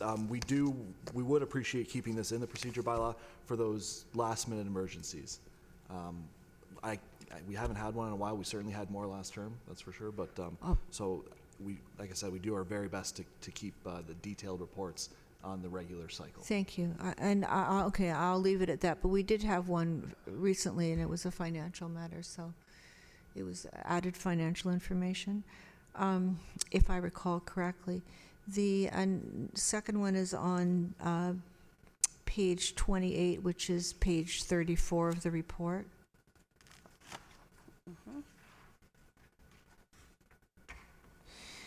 It's about people wishing to delegate. They have to do it the day before by 9 o'clock in the morning. I believe it's 12 o'clock now as it stands. No, Mr. Clerk? Through you, Madam Chair, on for a GC meeting such as this one, it's 9 a.m. on the Monday before, just to give delegates the weekend to submit their form. So it is 9 a.m. Okay, so it hasn't changed. So what do we do when it's a Monday long weekend? That would be by Friday, Friday morning, the previous Friday at 9 a.m. Oh, if it's long weekend, excuse me. Do we give them till No, Tuesday? we give them till Tuesday. Tuesday, thank you very much. Page 31, which is page 37. I don't understand this. Could you explain this about closed session? Mr. Clerk? Certainly. Through you, Madam Chair, we're trying to establish a method that council can submit notices of motions to closed session. We've struggled with it, quite frankly, and council should be allowed to speak about items in closed session through notice of motion, and this just establishes a process. And sometimes we go 2 or 3 weeks without a closed session meeting. This is a way that we can provide council notice before they have to sit down and speak. Thank discuss you. it. That's excellent. Thank you very much. Next page, page 32.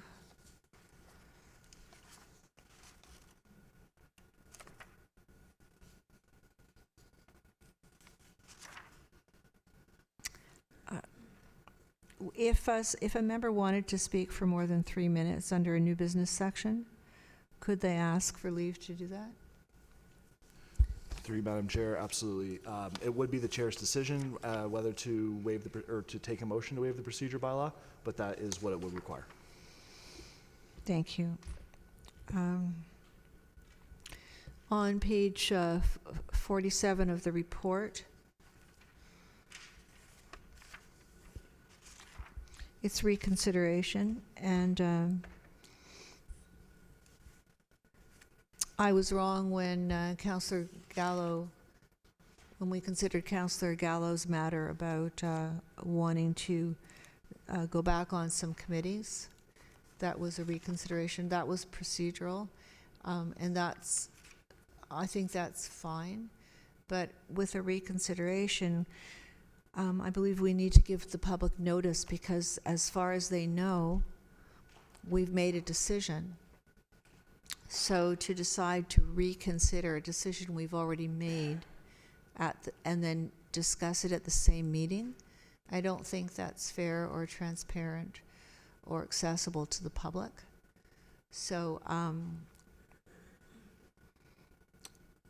I would ask that certainly be considered by council, and with respect to the procedural bylaw, that nothing substantive that's been decided.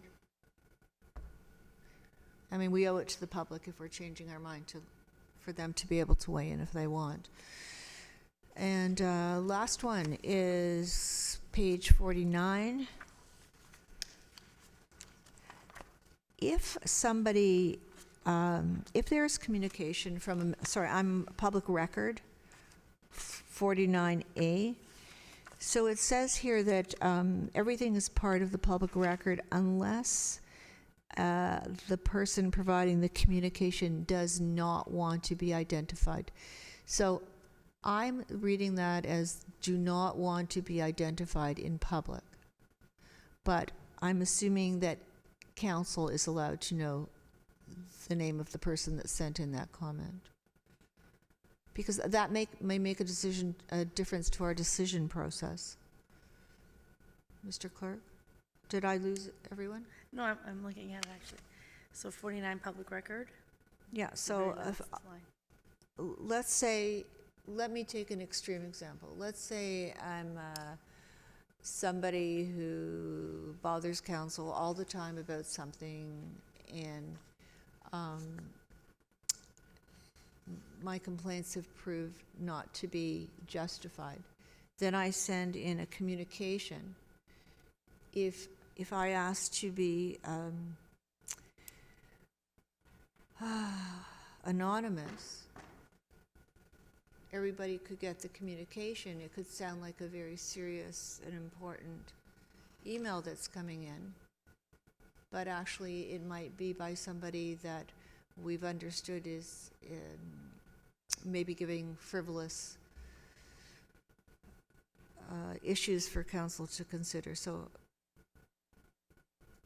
I mean, I think it, I think council, because we can hold things in confidence. We do have to sign a confidentiality agreement. So I think that we should be able to know the identity of the person, even if we have to say, okay, we'll hold that in confidence ourselves. Can you add to that, Mr. Clerk?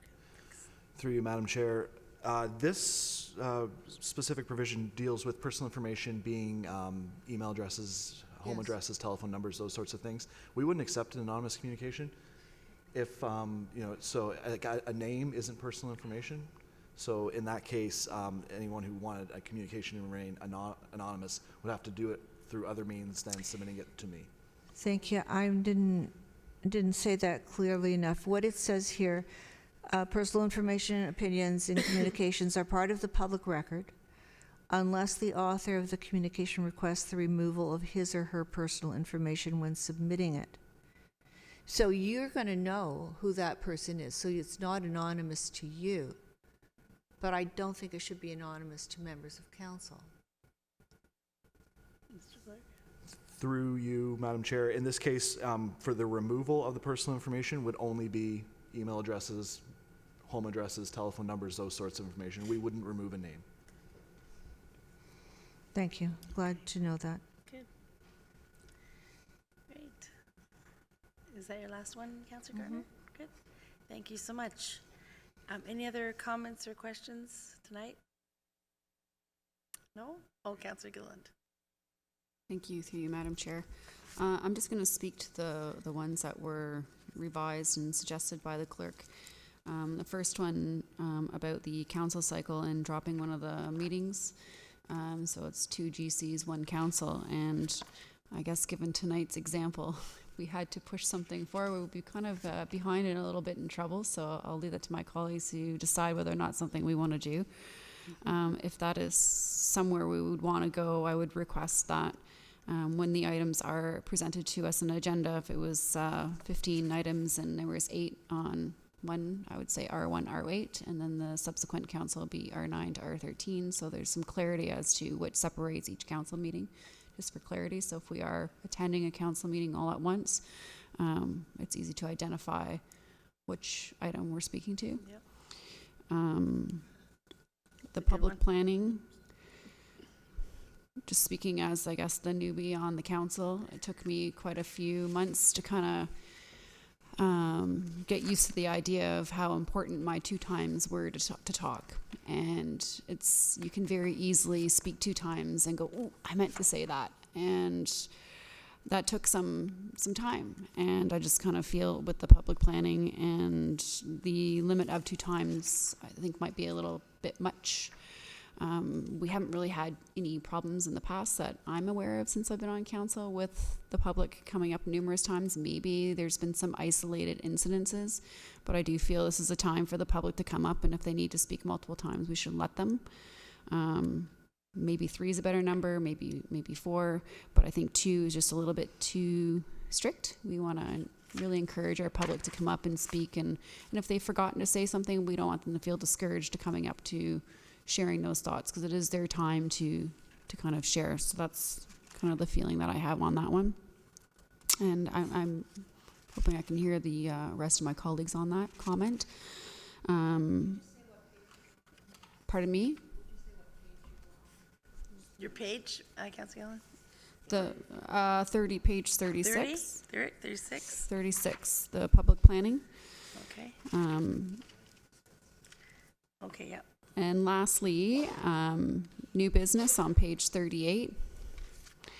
That's our time to talk. And there's been multiple times where I've been at council and we've gone around and nobody has new business, and it's a rather quick item. There's times where one councillor may have a lot to say that night, but I think it does spread out, and I don't think it eats a lot of our time, but that is kind of our one time to really have a discussion on things that are on the agenda, which could be addressing something for the public, and especially if we are going towards a award system, it does allow us the opportunity to speak on behalf of our constituents on certain items that aren't discussed, and I would really hate to see a time limit imposed on that unless there's been a historical issue with that. And since I've been here, I feel like we're a very well-working council, and I would just like to see that remain as status quo. And I'm hoping my council members, colleagues will agree with me on that. Would you like to put a motion forward to do that? Sure, actually. So this is under new business, Yep.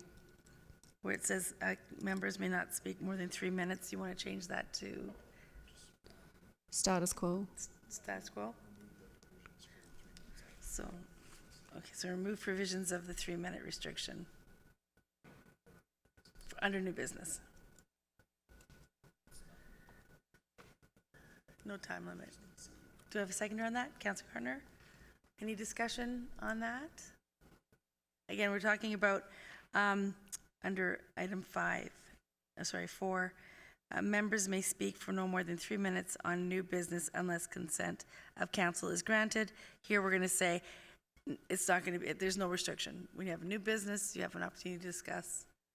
Are we okay with that? Any discussion around this? Comments? Questions? Okay, seeing none, all in favor? Okay, opposed, motion carries. Okay, we'll change that. Any others? Well, we're good? Well, I'm interested in that public planning revision. I guess the status quo was 5, but you know, I kind of feel like 2 is restrictive. I don't know what that magic number would be, but Sorry, what page was that again? 36. Okay, page 36. So you're saying the delegate should not speak more than 5 minutes? Is that what it says, 5 minutes? For the delegations that come on the public session? What is the status quo, Mr. Clerk? What? Yeah, it's status quo right now.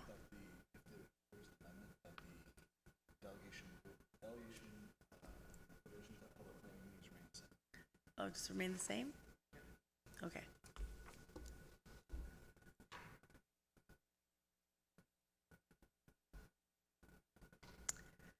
Do I put that on here? That's your motion? That the public, delegations at public planning meetings remain the same? Status quo? I'm happy with that. Go back? Yeah. Okay. Do I have a seconder for that? Councilor Gardner? Okay. Any comments or questions? All right. All in favor? Opposed? Okay. Motion carries. Okay. Any other items, Councilor Gilliland? No, I'm just hoping that I'm going to hear from my colleagues about the council cycle change. Most of you have more experience on council than myself. Just tonight is an example of being potentially pushed over to another council, GC rather, and I don't really know what the ramifications of that would look like. If we're putting ourselves in a position where we could be backlogging, I'm not certain. So I'd like to hear from my colleagues on that. Well, we got through it. That's the good news. Any comments on that? Do we feel that, Councilor Gardner? I thought about that a lot. I mean, I wouldn't mind giving it a try, but and to see. But, Mr. Clerk, I mean, we're going to confuse the public a lot if we try it and then it doesn't work and then we move back again. That's the only. Again, I'd like to hear what the other councillors think about that. But it's done other places. Maybe it would work. Maybe it wouldn't work. But I think in the meantime we should keep the public planning meetings on. I don't know. Then we're moving public planning to one of the Tuesdays, so it's a lot of change to change back. Anyway, does anybody else? Before we go forward, can I get a motion to extend? How long? Half an hour? Mayor Maracus, Councilor Kim. All in favor? Opposed? Motion carries. Let's make this quick. Sorry, Mayor Maracus? Thank you, Madam Chair. I was just going to say that they do it at the region, but that's not the only reason why it works. We're not changing general committee. There's still 2 general committee meetings, and that's where we do most of our discussions. Council is just, we're ratifying the decisions, but it also gives us an opportunity to have that second sober thought. So it is needed, obviously, but all we're doing really is ratifying those decisions. The main discussion, as we see tonight, is during general committee. And so that's where we make our recommendations to council, and we have most of our discussions. So it's not much is changing. It's just taking away a council meeting, not a general committee meeting. And so I believe that we've been running very efficiently, and I think that we can ratify the decisions of general committee through one council meeting instead. We do it at the region. Never run into a backlog. I mean, yes, there might be a time where there might be some more discussions on certain issues, but yeah, it seems to work in other areas. Good, great. Thank you, Mayor Maracus. I'm okay with that. I would like to try it. I think it sounds good. I think these should be more of our discussion and working sessions for sure, and then ratifying at a council meeting. Oh, I'm sorry, Councillor Kim. No, my quick point would be that if, we've always been very innovative, especially in the last couple of years, and if this is going to be something that would allow us to be more efficient, then so be it. Whether you have a small cup or a big jug, I find that if you create space, you'll fill it. So that's a good point. I think it's worth a shot, and given the timelines that we've finished so far this past year, it seems to warrant giving this a shot. Yep. Thank you, Councillor Kim. Councillor Gardner, I'm sorry you've spoken twice. I wouldn't. If someone's keeping track, or I'd let you speak. No, I'm kidding. Can I do a point of clarification? Can't you do that? Sorry.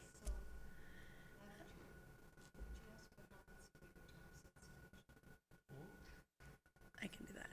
Councillor Gilliland, is this your second time? No. It's our third, right? Thank Okay, you. Go ahead. Through you, Madam Chair. I'm getting. Thank you for sharing your thoughts, fellow colleagues. It makes me feel better about this. I did ask offline if other municipalities have done this before, and it makes me comfortable knowing that, yes, other municipalities do follow this format. I actually kind of like the idea that the public planning meeting falls on a Tuesday as well. It makes it a lot easier knowing that there's always something going on in council on a Tuesday night. It keeps it kind of consistent. So I think this could work out, and if we do find that we're falling behind for whatever reason, I mean, there is always that option to fall back on what we were doing before. But I do like Councillor Kim's analogy. If you find the space, you'll fill it up, right? It's kind of like that empty shelf. There's an empty shelf. You're going to put stuff on it, no doubt about it. So it's definitely worth a shot. And yes, our time has been pretty good lately since this council has been begun this term. So let's hope that we continue to ask questions offline and have these healthy discussions here, and then council will ratified in a timely fashion. Thank you. Thank you so much. Any other questions or comments? I'll ask one quickly. If there's a time-sensitive issue, Mr. Clerk, in the bylaw, was it the same procedure as always? We need to meet, unexpectedly. Certainly. Special council meetings and things like that are always available to council. Okay. Good. All right. Thank you very much. I think, we'll move forward. All in favor of the procedure bylaw? Opposed? Okay. Motion carries. All right. We're down to new business. Is it new business today? All right. How about we start off with Councillor Gallo? Councillor Gardner? It's not exactly new business, but I may be missing some meetings and some events for the next month. So I wish you well. Thank you very much. If you need anything, let us know. Any new business, Councillor Kim? Mayor Maracus? Thank you, Madam Chair. Through you to Ms. McDougall. Ms. McDougall, do we know a time, just so residents know, we have the Santa Under Stars Parade this weekend on Saturday. Do we know what time the street will actually close? Because I know that the parade starts at 6, and so I've had some inquiries as far as what time the street actually closes, and they will not be able to access Yonge Street. You can, if you can get it to me after, that's fine. that's fine. I just throw out that question, so thank you. Councillor Gilliland, any new business? Same here, perfect. All right, we have no closed session items. May I ask for motion to adjourn? Councillor Gilliland, Councillor Gartner, all in favor? Opposed? We're adjourned. Thank you so much. Thank you, everyone. Sorry, I went a little late.